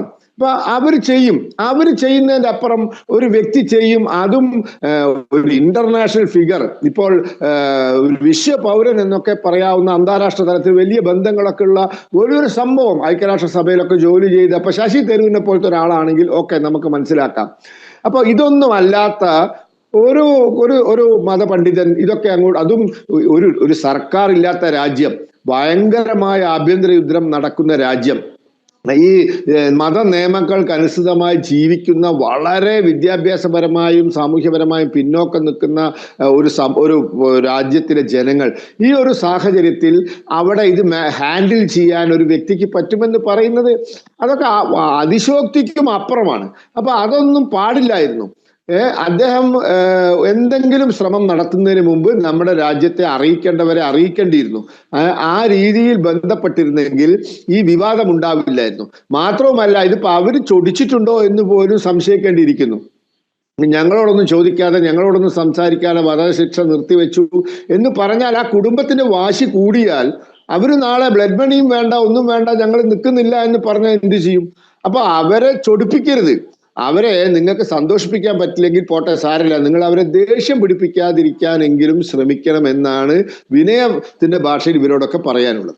ജനറൽ ഡിബേറ്റ് തുടരുന്നു. ഒരു പ്രേക്ഷകൻ കൂടി പ്രതികരിക്കാൻ തയ്യാറായി നിൽക്കുകയാണ്, ഡോക്ടർ സുരേഷ് ബാബു, പാലക്കാട് നിന്ന്. ഡോക്ടർ സുരേഷ് ബാബു, താങ്കളുടെ അഭിപ്രായം പങ്കുവെക്കാം. അനിൽജി നമസ്കാരം. ഞാനിപ്പം ചാനലിൽ ചർച്ച കേട്ടുകൊണ്ടിരിക്കുകയാണ്. എനിക്ക് ചോദിക്കാനുള്ള രണ്ട് കാര്യങ്ങളൊന്നും ഇതാണ്. ഇപ്പൊ നിമിഷപ്രിയയുടെ ഈ കാര്യത്തിൽ നമുക്ക് ചർച്ച ചെയ്യാനുള്ള ഒരു അവസരം കിട്ടുന്നത് തന്നെ ഇപ്പൊ 15-ന് ആ വധം നടന്നു കഴിഞ്ഞാൽ നമുക്ക് സാധിക്കുമായിരുന്നില്ലല്ലോ. എങ്ങനെയാണ് അത് നീട്ടിവെക്കപ്പെട്ടത് എന്നതിനെ കുറിച്ചുള്ള ഒരു അന്വേഷണം നടത്തിയിട്ടുണ്ടോ? എങ്ങനെയാണ് അത് നീട്ടിവെക്കപ്പെട്ടത് എന്നുള്ളതാണ്. രാജ്യത്ത് നിയമവും മറ്റു കാര്യങ്ങളും ഇല്ലാത്തൊരു അവസ്ഥയിൽ ഇദ്ദേഹത്തിന്റെ ഈ നിമിഷയുടെ ഈ വധം 15-ന് നടക്കാതെ ഇരുന്നത് എന്തുകൊണ്ടാണ്? എത്ര ദിവസത്തേക്കാണ് നീട്ടിവെച്ചത്? ഇങ്ങനെയുള്ളൊരു അന്വേഷണം നമ്മുടെ ചാനലിന്റെ ഭാഗത്ത് ഉണ്ടായിട്ടുണ്ടോ എന്ന് അറിയാൻ വേണ്ടിയിട്ടാണ്. രണ്ട്, ഈ ബ്ലഡ് മണി വാങ്ങിച്ച് ഇത്തരത്തിലുള്ള മോചനം നടത്തുന്നത് സ്വാഭാവികമായിട്ടും ഈ രാഷ്ട്രങ്ങളിലൊക്കെ പതിവാണെങ്കിൽ തന്നെയും ഇത്തരത്തിലുള്ള വിനിമയം, ഈ പണം കൊടുക്കുന്നതിന് വേണ്ടിയിട്ട് കേന്ദ്ര സർക്കാരിന്റെ അനുമതികൾ ഉണ്ടായിട്ടുണ്ടോ എന്നീ രണ്ട് കാര്യങ്ങളാണ് അറിയേണ്ടത്. പിന്നെ ഈ പബ്ലിസിറ്റിയിൽ ഇപ്പൊ ഒരാളെ ഇടപെട്ടുകൊണ്ട് നിമിഷയുടെ മോചനം സാധ്യമാവുകയാണെങ്കിൽ അതില് രാജ്യം തോറ്റെടുത്ത് ചില ആളുകൾ ജയിക്കുന്നു എന്നുള്ള ആ സ്ലോഗനൊന്നും ഉണ്ടാക്കിയത് പിന്നെ ആ വിഭാഗത്തിന്റെ പ്രത്യേക അജണ്ടയായിട്ട് നമ്മൾ കാണേണ്ടതുണ്ടോ? ഒരാളുടെ മോചനം എന്നുള്ള രീതിയിൽ ഇപ്പം യൂസുഫ് അലി സാറൊക്കെ പല കാര്യങ്ങളിലും ഇടപെടുന്നത് പോലെ സാധ്യതയുള്ള എല്ലാ ഭാഗത്തു നിന്നുള്ള സമ്മർദ്ദങ്ങൾ ജീവൻ രക്ഷിക്കുമ്പോൾ നമ്മൾ അതിന് സപ്പോർട്ട് ചെയ്യേണ്ടേ എന്നുള്ള ചോദ്യം കൂടി ഞാൻ ഉയർത്തുകയാണ്. യെസ്, ഡോക്ടർ സുരേഷ് ബാബു, വളരെയധികം നന്ദി പ്രതികരിച്ചതിന്. ഡോക്ടർ മോഹൻ വർഗീസ്, എന്തായാലും അല്ല, ഇതിലൊരു ക്ലാരിറ്റി വരുത്തുന്നുണ്ട്. ഇപ്പോൾ എന്തടിസ്ഥാനത്തിലാണ് നിമിഷപ്രിയയുടെ വധശിക്ഷ നീട്ടിവെച്ചത് അതറിയാനുള്ള താല്പര്യമുണ്ട്. അതിൽ ഈ അവകാശവാദം ഉന്നയിച്ച കാന്തപുരം തന്നെയല്ലേ അതിലൊരു വ്യക്തത വരുത്തേണ്ടത്. രണ്ടാമത്തെ കാര്യം, നീട്ടിവെച്ചു എന്ന് നമുക്കൊക്കെ വാർത്ത ലഭിച്ചു. പക്ഷേ ഇനി വധശിക്ഷ എപ്പോഴാണ്, അത് തീരുമാനിച്ചിട്ടുണ്ടോ എന്നറിയാനുള്ള ആകാംക്ഷയും പലർക്കും ഉണ്ട്. അതോ ഇത് അനിശ്ചിതമായിട്ട് ഇങ്ങനെ നീട്ടിവെച്ചതാണോ? ഇന്ന് ചില വിളിച്ച് പറഞ്ഞത്, അതായത് വധശിക്ഷയുടെ ഡേറ്റ് നിശ്ചയിച്ചിട്ടുണ്ട് എന്നാണ്. അതിനെക്കുറിച്ചൊന്ന് പരിശോധിക്കണം എന്ന ഒരു റിക്വസ്റ്റ് ചില കോണുകളിൽ നിന്ന് ഉയർന്നിട്ടുണ്ട്. മാത്രമല്ല, നിമിഷപ്രിയയുടെ അമ്മ അവിടെ യമനിൽ വീട്ടുതടങ്കലിലാണ് എന്നൊരു വാർത്തയും പുറത്തു വന്നിരിക്കുന്നു. അതിൻ്റെ നിജസ്ഥിതി കൂടി ഒന്ന് അന്വേഷിക്കണം, പരിശോധിക്കണം എന്ന ഒരു അപേക്ഷ കൂടി ലഭിച്ചിട്ടുണ്ട്. ഡോക്ടർ മോഹൻ വർഗീസ്, ഒരു കാര്യം ഉറപ്പാണ് ശ്രീ അനിൽ, വെസ്റ്റഡ് ഇൻട്രസ്റ്റ്, സ്ഥാപിത താല്പര്യക്കാരായ ചിലരെല്ലാം ഇതിന് പിന്നിലുണ്ട്. ഈ വിഷയം രമ്യമായി പരിഹരിക്കപ്പെടണം, നിമിഷപ്രിയ മോചിപ്പിക്കപ്പെടണം എന്ന് ആഗ്രഹിക്കുന്ന വിഭാഗത്തോടൊപ്പം തന്നെ അങ്ങനെയൊന്നും ഉണ്ടാവരുത്, ഇത് പരമാവധി നീണ്ടുപോവുകയും അതിനിടയിൽ നിന്നുകൊണ്ട് പരമാവധി നേട്ടങ്ങൾ ഉണ്ടാക്കുകയും ചെയ്യാം. അത് ഭൗതികമായ നേട്ടങ്ങൾ ഉണ്ടാക്കണം എന്ന് ശ്രമിക്കുന്നവരുണ്ട്, അതുപോലെ തന്നെ ക്രെഡിറ്റ് എടുക്കണം എന്ന് ശ്രമിക്കുന്നവരുണ്ട്, അല്ലെങ്കിൽ ചില വിഭാഗങ്ങളുടെ പ്രയത്നം കൊണ്ടാണ് ഇത് സംഭവിച്ചത് എന്ന് തെളിയിക്കാൻ വ്യഗ്രതപ്പെടുന്നവരുണ്ട്. ഇങ്ങനെ മൾട്ടിപ്പിൾ ലെവലിൽ ചിതറി നിൽക്കുകയാണ് നിമിഷപ്രിയ വിഷയത്തിലെ ഈ അഭിപ്രായങ്ങൾ.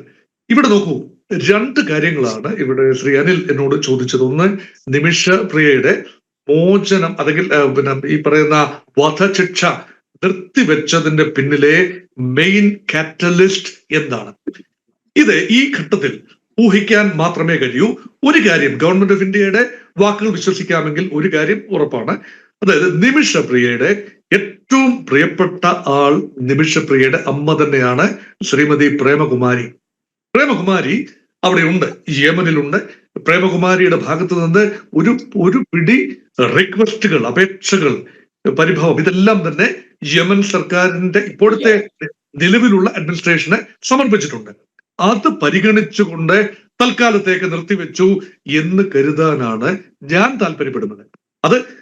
അതിനെനിക്ക് പറയാനാവില്ല. അതുകൊണ്ടാണ് ആ നിമിഷപ്രിയയുടെ അമ്മ ആവശ്യപ്പെട്ടത് കൊണ്ട് ശിക്ഷ ഡിഫർ ചെയ്തിരിക്കുന്നു, അല്ലെങ്കിൽ തൽക്കാലത്തേക്ക് അത് ഫ്രോസൺ ആക്കി വെച്ചിരിക്കുന്നു, ഫ്രീസ് ചെയ്തിരിക്കുന്നു എന്ന് വേണമെങ്കിൽ പറയാം.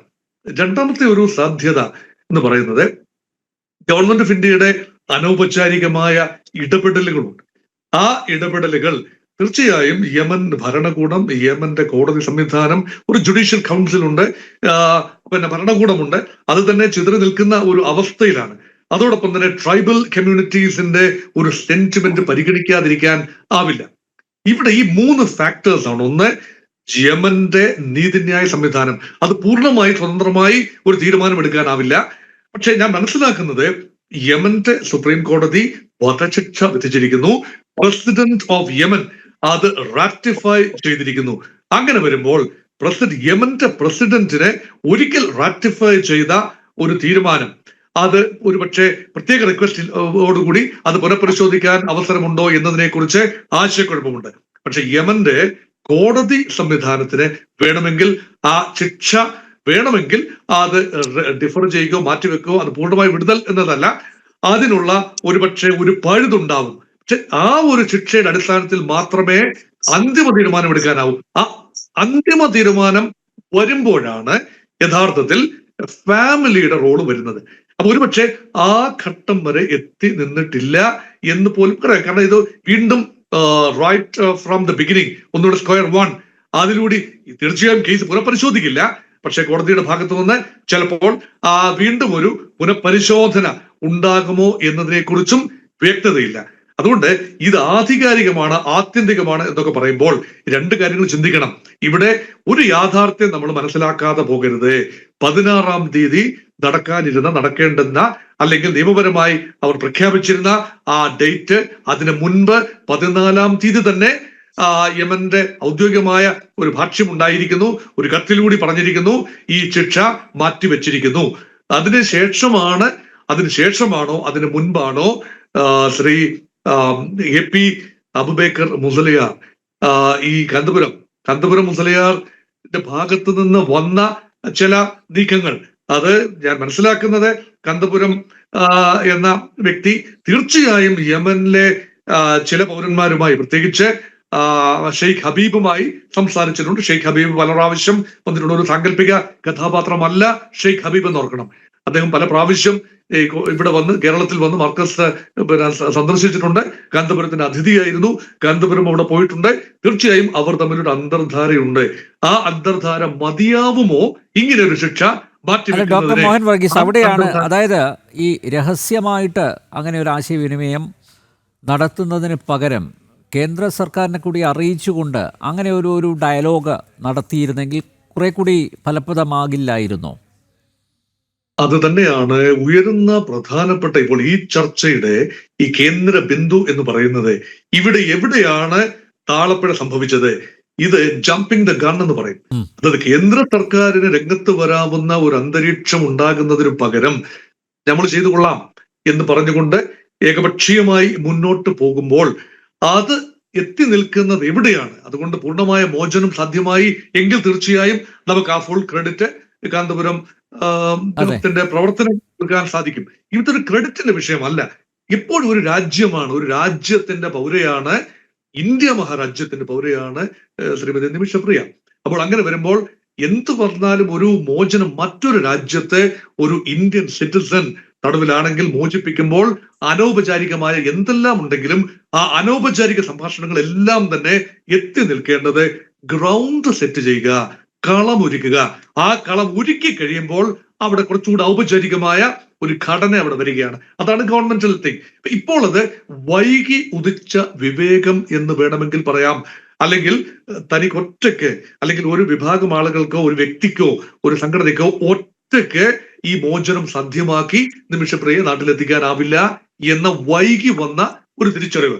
ആ തിരിച്ചറിവിന്റെ ഫലമായി ഇപ്പോൾ ഇതാ പറയുന്നു, ഗവൺമെന്റ് ഓഫ് ഇന്ത്യയുടെ 2 പ്രതിനിധികൾ കൂടി ഉണ്ട് എങ്കിൽ കാര്യങ്ങൾ ഉഷാറാകും. ഈ ബുദ്ധി നേരത്തെ എന്തേ തോന്നിയില്ല? തീർച്ചയായും ഗവൺമെന്റ് ഓഫ് ഇന്ത്യക്ക് പ്ലാൻ ഉണ്ട്. ഗവൺമെന്റ് ഓഫ് ഇന്ത്യക്ക് അറിയാമല്ലോ. തീർച്ചയായും ഒരു ഗവൺമെന്റൽ ഇന്റർവെൻഷൻ വേണ്ടിവരും. അത് തീർച്ചയായും യമൻ, അത് ശരിയാണ്, യമന്റെ ഇപ്പോഴത്തെ നിലവിലെ ഭരണകൂടവുമായി നേരിട്ട് സംസാരിക്കാനാവില്ലല്ലോ. ഈ പല അന്താരാഷ്ട്ര നെഗോസിയേഷൻസും ഡീലുകളും എല്ലാം തന്നെ സംഭവിക്കുന്നത് അനൗപചാരികമായ ആയി എത്തിച്ചേരുന്ന ധാരണകളെ സ്ഥിരീകരിക്കുന്ന ഒരു പ്രക്രിയ മാത്രമാണ് ഔപചാരിക നയതന്ത്രം എന്നത്. അപ്പൊ ഇത് എപ്പോഴും ട്രാക്ക് 2 എപ്പോഴും ഓപ്പൺ ആണ്. അത് യമനുമായും ഓപ്പൺ ആണ്. അവിടെ എത്രയോ പൗരന്മാരുണ്ട്.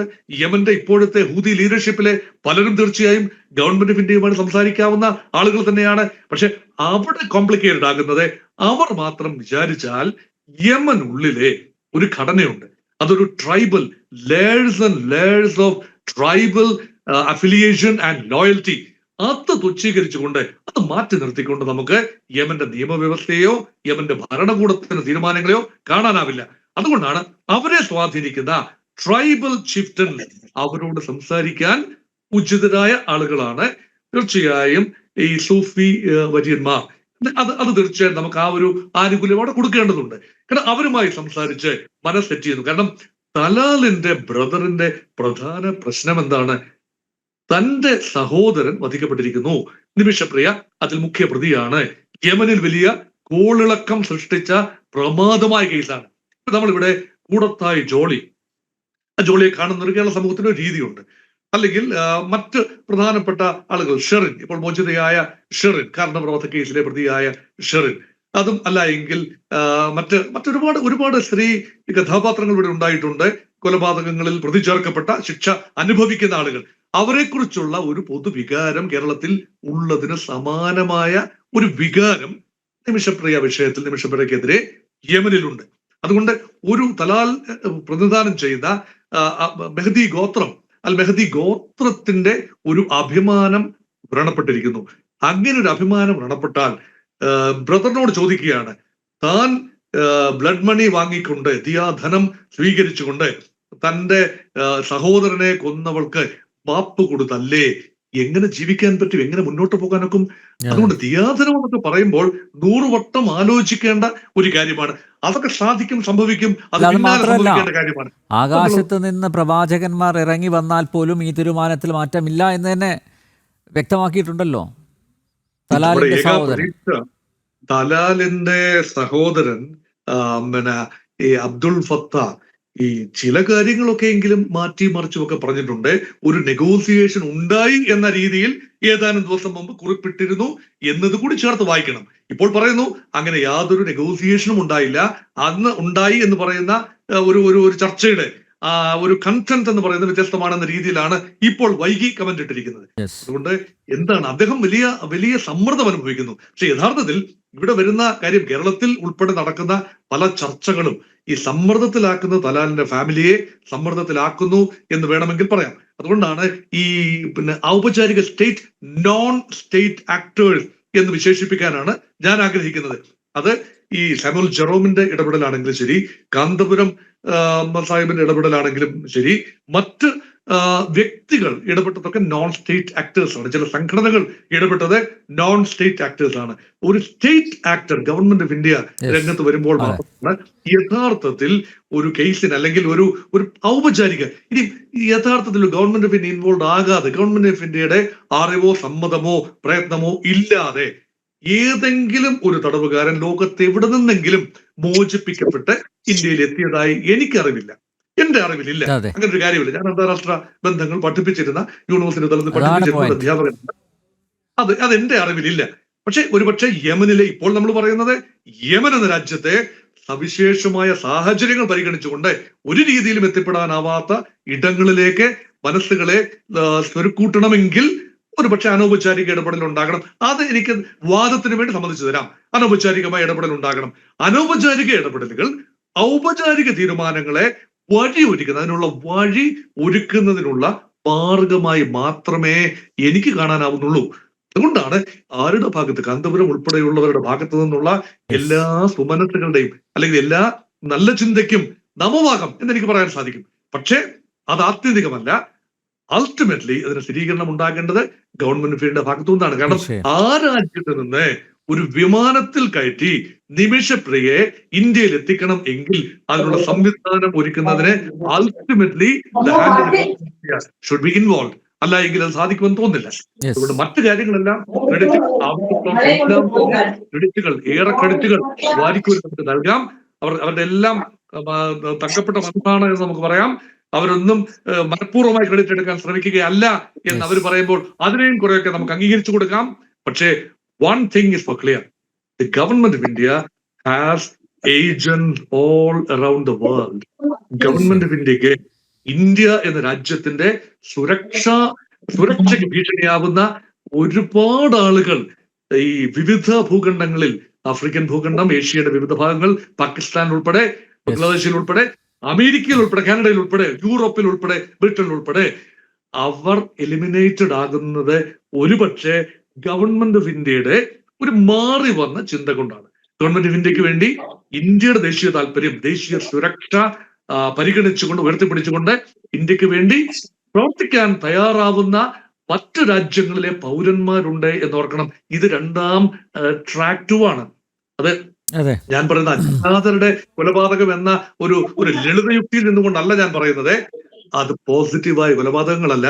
മോചനത്തിന് വേണ്ടിയും ശ്രമിക്കുന്നത് യമനിലെ, അതുകൊണ്ടാണ് ഞാൻ പറയുന്നത്, യമനിലെ പൗരന്മാർ ഭാരത സർക്കാരുമായി ചേർന്ന് നിൽക്കുന്ന, ഗവൺമെന്റുമായി അനൗപചാരികമായി സംസാരിക്കാൻ കഴിയുന്ന ആളുകളുണ്ട്. അവരുടെ എല്ലാം പ്രയത്നം ഇവിടെ സ്വാംശീകരിക്കപ്പെടണം. അവരൊരിക്കലും ഈ ലെറ്റർപാഡുമായി രംഗത്ത് വന്ന് അവരാരും ക്ലെയിം ചെയ്യാൻ പോകുന്നില്ല. അവർക്കൊന്നും ഒരു മുഖവും ഉണ്ടാവില്ല, ഒരു മുഖവുമില്ല, ഒരു പേരും ഉണ്ടാവില്ല. പക്ഷെ അങ്ങനെയുള്ള ആളുകൾ ഇല്ല എന്ന് നമുക്ക് പറയാനാവില്ല. ഉണ്ട്. അങ്ങനെയൊക്കെയുള്ള ആളുകൾ തീർച്ചയായും അതൊക്കെയാണ് ഒരു രാജ്യത്തിന്റെ ആർജവം എന്ന് പറയുന്നത്, ഒരു രാജ്യത്തിന്റെ ശക്തി എന്ന് പറയുന്നത്, രാജ്യത്തിന്റെ സോഫ്റ്റ് പവർ എന്ന് പറയുന്നത്, ability to influence the system elsewhere. ഇതാണ് രാജ്യത്തിന്റെ ശക്തി. അത് പ്രയോഗിക്കേണ്ട ഒരു അവസരമാണ്. നിമിഷപ്രിയ മോചിപ്പിക്കപ്പെട്ട് നാട്ടിൽ എത്തട്ടെ, നമുക്ക് എല്ലാവർക്കും പ്രാർത്ഥിക്കാം.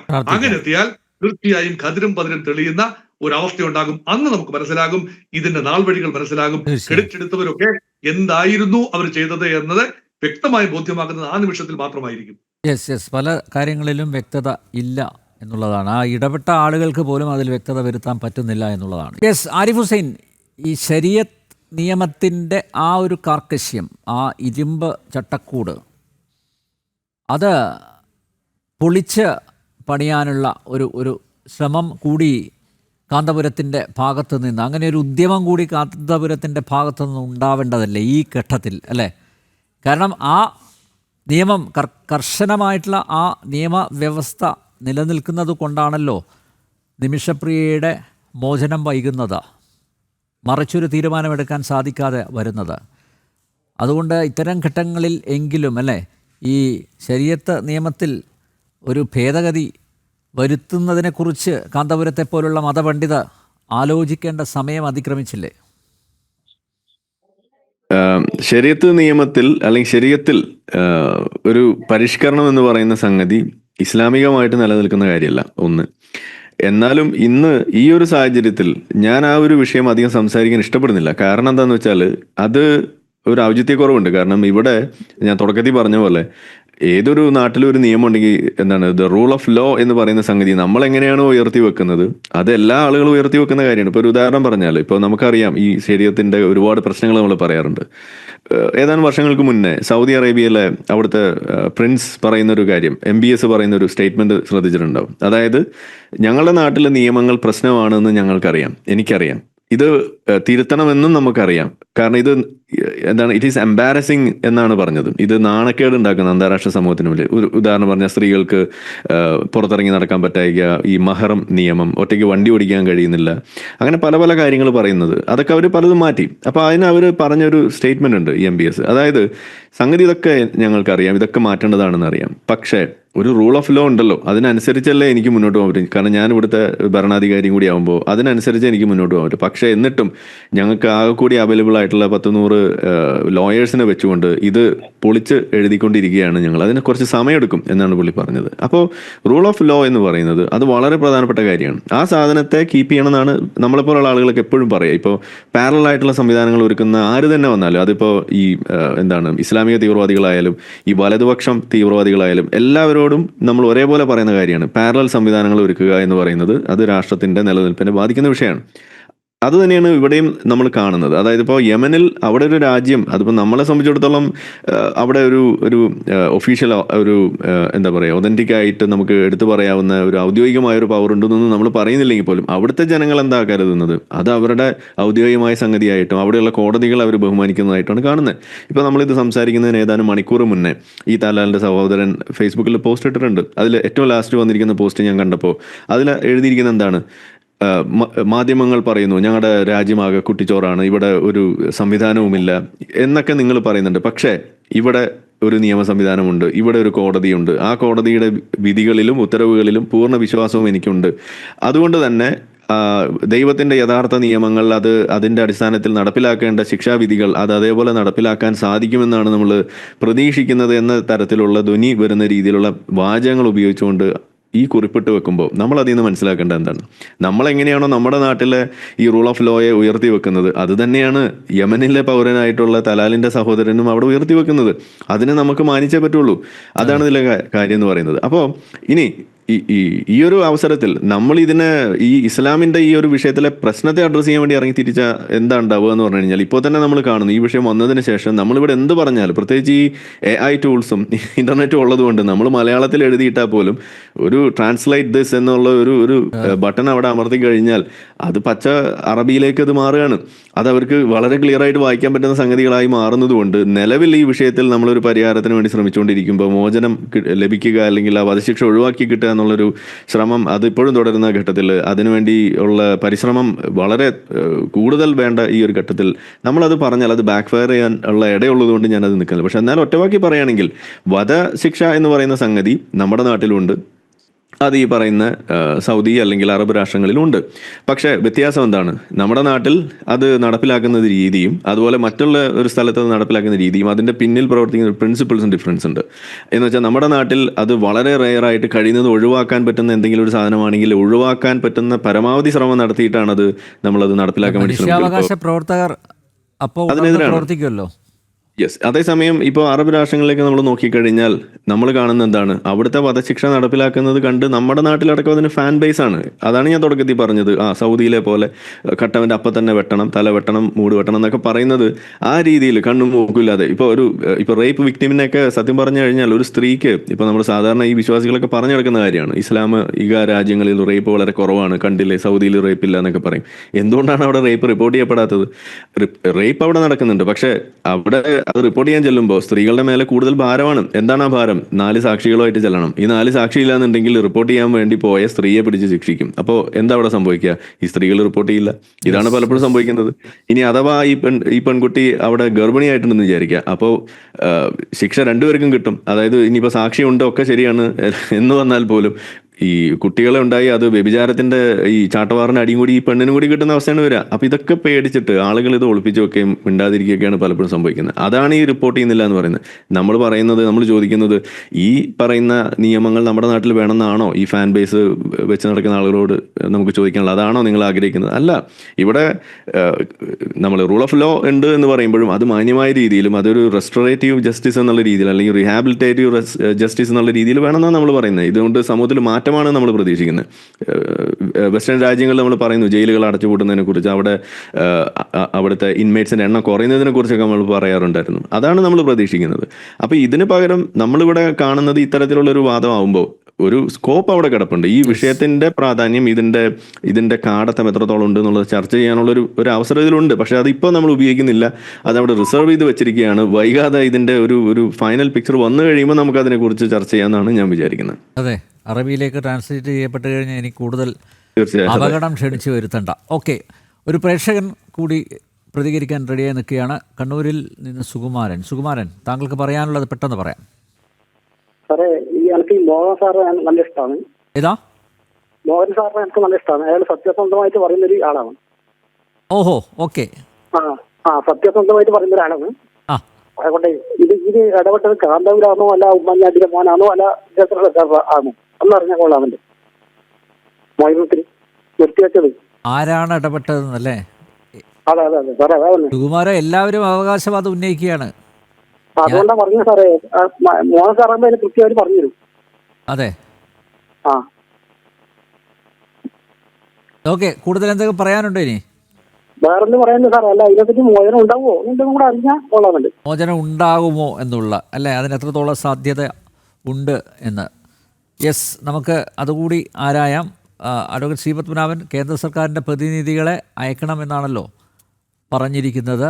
കേന്ദ്ര സർക്കാരിൻ്റെ പ്രതിനിധികൾ, അതുപോലെ കാന്തപുരത്ത് നിന്ന് 2 പേർ, അങ്ങനെ ഒരു ടീം സന്ധി സംഭാഷണത്തിലേക്ക് പോയി കഴിഞ്ഞാൽ കാര്യങ്ങൾ സുഗമമായി നടക്കുമോ? നിമിഷപ്രിയക്ക് മോചനം ലഭിക്കുമോ എന്നുള്ളതാണ് പ്രധാനപ്പെട്ട ചോദ്യം. പ്രേക്ഷകർ ആവർത്തിച്ച് ചോദിക്കുന്നതും അതുതന്നെയാണ്, മോചനം സാധ്യമാണോ എന്നുള്ളതാണ്. യെസ്, ഞാൻ ഡോക്ടർ മോഹൻ വർഗീസിലേക്ക് പോവുകയാണ്. ഡോക്ടർ മോഹൻ വർഗീസ്, ഈ വധിക്കപ്പെട്ട തലാലിൻ്റെ സഹോദരൻ അബ്ദുൾ ഫത്താബ് മെഹദി കട്ടായം പറഞ്ഞിരിക്കുകയാണ്, ഇനി ആര് പറഞ്ഞാലും ഒരു രക്ഷയില്ല, വധശിക്ഷ നടപ്പിലാക്കും, അതിൽ ഉറച്ചു നിൽക്കുകയാണ് എന്ന്. മാത്രമല്ല, ഞാൻ നേരത്തെ താങ്കളോട് പറഞ്ഞല്ലോ, ഈ വധശിക്ഷയുടെ ഡേറ്റ് അത് പുറത്ത് വിട്ടിട്ടുണ്ട് എന്നാണ് പറയുന്നത്. പക്ഷെ അത് രഹസ്യമാക്കി വെക്കുന്നു എന്ന്. ഇതുമായിട്ട് ബന്ധമുള്ള ആ ഒരു വൃത്തങ്ങളിൽ നിന്നും മനസ്സിലാക്കാൻ സാധിക്കുന്നതും അതാണ്. ഇപ്പോൾ ഈ പ്രേക്ഷകർ ചോദിച്ചതുപോലെ, ഇപ്പോൾ കണ്ണൂരിൽ നിന്ന് സുകുമാരൻ ചോദിച്ചതുപോലെ, ഇത് നടക്കുമോ എന്നുള്ളതാണ്. അതിനുള്ള എന്തെങ്കിലും സാധ്യത ഉണ്ടോ എന്നുള്ളതാണ്. കൃത്യമായി ശ്രീ അനിൽ, കൃത്യമായി യമനിൽ നിന്ന് ഒരു വിവരം വെളിയിൽ വരണമെങ്കിൽ അത് ഒരു വികസിത ലോകത്ത് നിന്ന്, അമേരിക്കയിൽ നിന്നോ അല്ലെങ്കിൽ യൂറോപ്യൻ സമൂഹത്തിലെ ഏതെങ്കിലും രാജ്യത്ത് നിന്നോ വെളിയിൽ വരുന്നത് പോലെ ആധികാരിക സ്വഭാവം ഉണ്ടാവില്ല. കാരണം ഒരുതരം അയൺ കാർട്ടനാണ്. ഇപ്പൊ ചൈനയിലോ റഷ്യയിലോ ഉള്ളതുപോലെ അല്ലെങ്കിൽ പോലും മറ്റൊരു രീതിയിലുള്ള ഒരു അയൺ കാർട്ടൺ സംവിധാനമാണ് യമനുള്ളിലുള്ളത്. മാത്രമല്ല, അവിടുന്ന് വരുന്ന റിപ്പോർട്ടുകൾ, നമ്മളൊരു കാര്യം അനലൈസ് ചെയ്യുമ്പോൾ അതിന്റെ ഒരു ഫാക്ച്വൽ കണ്ടന്റ് കൂടി എടുക്കേണ്ടതുണ്ട്. ക്ലെയിംസ് മാത്രം, എത്രയോ ക്ലെയിംസ് ആണ് വന്നിരിക്കുന്നത്. ഇതാ വിട്ടു തന്നിരിക്കുന്നു, അതെനിക്ക് ഉറപ്പുകൾ നൽകി എന്നെല്ലാം പറയുമ്പോൾ ഈ സ്റ്റേജിൽ നിന്നുകൊണ്ട് നമുക്ക് പറയാം ഇത് ക്ലെയിംസ് ആണ്. ഈ ക്ലെയിംസ് എല്ലാം തന്നെ പബ്ലിക് പ്ലാറ്റ്ഫോമിലേക്ക് വരികയാണ്. അതാണ് ഒരു പക്ഷേ ഈ മെഹദി സഹോദരനെ, അല്ലെങ്കിൽ പിന്നെ അബ്ദുൾ മെഹദി ഫത്തായെ ചൊടിപ്പിച്ചിരിക്കുന്നതെന്ന് എനിക്ക് തോന്നുന്നു. അതുകൊണ്ട് എന്തുകൊണ്ട് സഹോദരൻ ഒരു കീ പ്ലെയർ, ഇപ്പൊ രണ്ട് വ്യക്തികളിലേക്കാണ്, ഈ സ്റ്റേക്ക് ഹോൾഡേഴ്സ് എന്ന നിലയിൽ 2 വ്യക്തികളിലേക്കാണ് ആത്യന്തികമായി കണ്ണുകൾ പായേണ്ടത്. അത് ഒന്ന് നിമിഷപ്രിയയുടെ അമ്മ, 2 തലാലിന്റെ ബ്രദർ. അപ്പൊ ഈ 2 പേര് പൂർണ്ണമായി പരസ്പരം മാപ്പ് ചോദിച്ചുകൊണ്ട് നിമിഷപ്രിയയുടെ അമ്മ പ്രേമകുമാരിയും മാപ്പ് നൽകിക്കൊണ്ട് തലാലിന്റെ സഹോദരൻ അബ്ദുൾ ഫത്തായും വന്നു കഴിഞ്ഞാൽ ബാക്കി എല്ലാം ഞൊടിയിടയിൽ നടക്കും. എത്ര ദിയാധനമാണ് നൽകേണ്ടത്, ഇതെല്ലാം ഞൊടിയിടയിൽ നടക്കും. നേരത്തെ ഒരു ചോദ്യം വന്നു, ഈ ദിയാധനം ഗവൺമെന്റ് ഓഫ് ഇന്ത്യക്ക് നേരിട്ട് എത്തിച്ചു കൊടുക്കാനാവുമോ? അത് സാധിക്കില്ല എന്നതുകൊണ്ടാണ് മറ്റൊരു ട്രാക്കിലേക്ക് എംബസി വഴി കൈമാറി എന്ന് പറയുമ്പോഴും അത് ദിയാധനമായിരുന്നില്ല. ഈ $40,000 ഏൽപ്പിച്ചു എന്ന് പറയുമ്പോൾ അതിനുള്ള മറ്റു ചെലവുകളും എല്ലാം ചേർന്നതാണ്. അപ്പൊ അതിനുള്ള കൃത്യമായ കണക്കുകൾ ഇപ്പോൾ ചോദിക്കുകയാണ് കേരളത്തിൽ ഇരുന്നു കൊണ്ട്. ഇതെല്ലാം അലോസരപ്പെടുത്തുന്നത് ഈ മെഹദി ഫാമിലിയെ തന്നെയാണ്. തലാലിന്റെ കുടുംബ അംഗങ്ങളെ വല്ലാതെ അലോസരപ്പെടുത്തുന്നുണ്ട്. അവരവിടെ വിചാരണ നേരിടുകയാണ്. വിചാരണ കോടതിയുടെ അല്ല, അവരുടെ ഗോത്രത്തിന്റെ വിചാരണ നേരിടുകയാണ് ഒരു ധാർമ്മികമായ അടിസ്ഥാനത്തിൽ. നിങ്ങൾ എന്താണ് ചെയ്തുകൊണ്ടിരിക്കുന്നത്? അതെ, ബ്ലഡ് മണി വാങ്ങി സെറ്റിൽ ചെയ്യാന്ന് പറയുന്നതല്ലേ അവരെ സംബന്ധിച്ചിടത്തോളം ചിന്തിക്കാൻ പോലും പറ്റുന്നതല്ല. അല്ല, അവർക്ക് ചിന്തിക്കാൻ പറ്റും. അവർക്ക് ആത്യന്തികമായി ചിലപ്പോഴത് ചെയ്തിരിക്കും.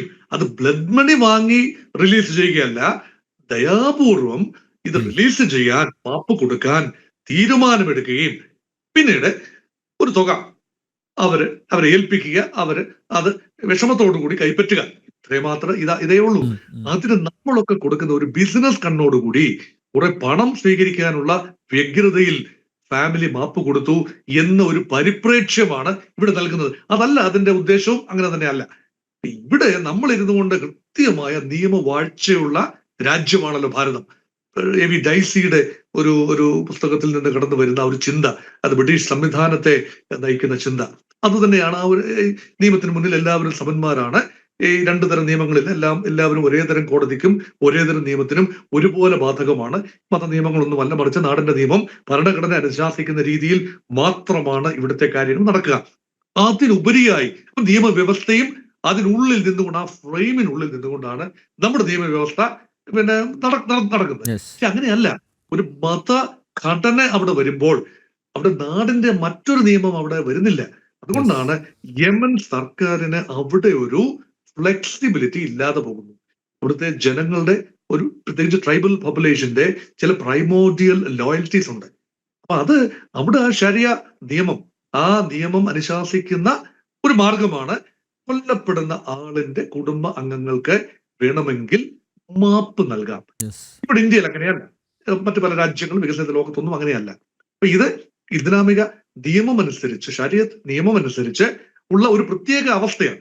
അപ്പൊ അതിനെ അതിലംഘിക്കാനുള്ള ശ്രമമാണ് ഇവിടെ നിന്നുകൊണ്ട് നടക്കുന്നത്. കാരണം അതിനെ ഏത് രീതിയിൽ ഇതിനെ റൗണ്ട് ബൗട്ടായി പോയിക്കൊണ്ട് നിർബന്ധിച്ച് പ്രലോഭിപ്പിച്ച് വലിയ രീതിയിൽ സമ്മർദ്ദപ്പെടുത്തി ആ ഒരു നിയമത്തിന്റെ ആ ഒരു പഴുത്, ഇതൊരു പഴുതാണ്, ആ പഴുത് ഉപയോഗിക്കുക എന്നതാണ്.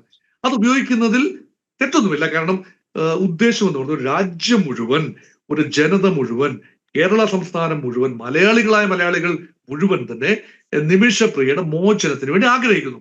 നിമിഷപ്രിയ ചെയ്ത തെറ്റിന്റെ ഒരു കാഠിന്യമോ അതിനെക്കുറിച്ചുള്ള വിചാരണയോ അല്ല കേരള സമൂഹം നടത്തേണ്ടതും അതല്ല. പക്ഷേ അവിടെയും വളരെ ദുഃഖകരമായ ഒരു കാര്യമുണ്ട്. നിമിഷപ്രിയയ്ക്ക് ശിക്ഷ ലഭിക്കേണ്ടതാണ്, അത് എന്തുകൊണ്ട് അത് അംഗീകരിച്ചുകൂടാ എന്ന രീതിയിൽ ചില വിഭാഗങ്ങളിൽ നിന്ന് സംസാരമുണ്ട്. അപ്പൊ അവിടുത്തെ നിയമം ചില തങ്ങൾക്ക് സ്വീകാര്യമായ ചില കാര്യങ്ങൾ വരുമ്പോൾ അങ്ങനെ പറയുകയും, അത് ഏട്ടിലപ്പടി പായറ്റിലിപ്പിടി എന്ന് പറയുന്നതൊന്നും അത്ര ശരിയായ കാര്യങ്ങളല്ല. പക്ഷെ ഇവിടെ ആർജവം കാട്ടേണ്ടത്, വീണ്ടും ഞാൻ പറയുന്നു, 2 പേരാണ്, 2 കുടുംബങ്ങളാണ്, നിമിഷപ്രിയയുടെ കുടുംബവും തലാലിന്റെ കുടുംബവും.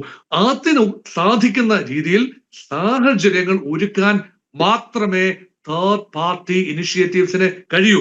തേർഡ് പാർട്ടി ഇനിഷ്യേറ്റീവ്സ് വേണ്ട എന്ന് പറയുന്ന ഒരാളല്ല ഞാനെന്ന് ഓർക്കണം. ഒരിക്കലും വേണ്ട എന്ന് പറയുന്നില്ല. ഈ പറയുന്ന മതപണ്ഡിതന്മാരുൾപ്പെടെ, സൂഫി വര്യന്മാരുൾപ്പെടെ ആ തേർഡ് പാർട്ടി ഇനിഷ്യേറ്റീവുമായി ട്രൈബൽ നേതാക്കളെ കാണുന്നുണ്ട് എങ്കിൽ, ഈവൻ കുടുംബാംഗങ്ങളെ കാണുന്നുവെങ്കിലും അത് ഒക്കെയാണ്, ചെയ്തോട്ടെ. പക്ഷെ ആത്യന്തികമായി പന്ത് ഒറ്റ ആളിന്റെ അല്ലെങ്കിൽ ഒരു ഫാമിലിയുടെ കോർട്ടിലാണ്, അത് തലാലിന്റെ ഫാമിലിയുടെ കോർട്ടിലാണ്. അത് സാധിച്ച് മോചനം സാധ്യമാകുമ്പോഴാണ് ഗവൺമെന്റ് ഓഫ് ഇന്ത്യക്ക് എന്ത് ചെയ്യാനാവും എന്ന്. അതുകൊണ്ട് ഗവൺമെന്റ് ഓഫ് ഇന്ത്യ ഏർപ്പെടുത്തിയ ഏജൻസ് ഒന്നും വെട്ടപ്പെട്ടിട്ടില്ല, വെളിപ്പെടുത്തിയിട്ടില്ല, വെളിപ്പെടുത്താനാവില്ല. കാരണം ഔപചാരികമായ നയതന്ത്ര ബന്ധം ഇല്ലാത്ത ഇടത്ത് നടത്തുന്ന അനൗപചാരികമായ ഇടപെടലുകളെ കുറിച്ച് ഗവൺമെന്റ് ഓഫ് ഇന്ത്യയുടെയോ വിദേശകാര്യ മന്ത്രാലയത്തിന്റെയോ ഭാഗത്ത് നിന്ന് ഒരു പ്രസ്താവന വരാനാവില്ല എന്ന് സാമാന്യ ബുദ്ധിയുള്ള ആർക്കും മനസ്സിലാകും. പക്ഷെ അതിനർത്ഥം ഇവിടെ പ്രവർത്തനമില്ല എന്നല്ല എന്നുകൂടി ഓർക്കേണ്ടതുണ്ട്. അവിടെയാണ് അത് പ്രാധാന്യം. അതുകൊണ്ട് എങ്ങനെയാണെങ്കിലും മോചനം സാധ്യമാകണമെങ്കിൽ ultimately the work of the government of India should be absolutely required. അല്ല എങ്കിൽ അത് ബുദ്ധിമുട്ടായി വരാനുള്ള സാധ്യതയാണ് കാണുന്നത്. യെസ്, അഡ്വക്കേറ്റ് ശ്രീപത്മനാഭൻ, എന്തായാലും അനൗപചാരിക തലത്തിലുള്ള ഒരു ഇടപെടൽ വിദേശകാര്യ മന്ത്രാലയത്തിന്റെ ഭാഗത്തു നിന്നുണ്ടാകുമെന്ന് നമുക്ക് വിശ്വസിക്കാം, അല്ലേ? അതെ, 1-2 കാര്യം എന്താ വെച്ചാൽ, ഇപ്പോ അബു സലീമിനെ നമ്മൾ പോർച്ചുഗലിൽ നിന്ന് എക്സ്ട്രാഡിറ്റ് ചെയ്തു. അപ്പൊ പോർച്ചുഗൽ ഒരു കണ്ടീഷൻ വെച്ചത് അയാളെ വധശിക്ഷയ്ക്ക് വിധേയമാക്കരുത് എന്നാണ്. കാരണം പോർച്ചുഗലിൽ വധശിക്ഷയില്ല. അപ്പൊ നമ്മളത് അനുസരിച്ചു. അതേസമയത്ത് യാക്കൂബ് മേമനെ ദുബായിൽ നിന്ന് എക്സ്ട്രാഡിറ്റ് ചെയ്തു. ദുബായിക്ക് അത് പറയാൻ പറ്റില്ല, കാരണം ദുബായിൽ വധശിക്ഷയുണ്ട്.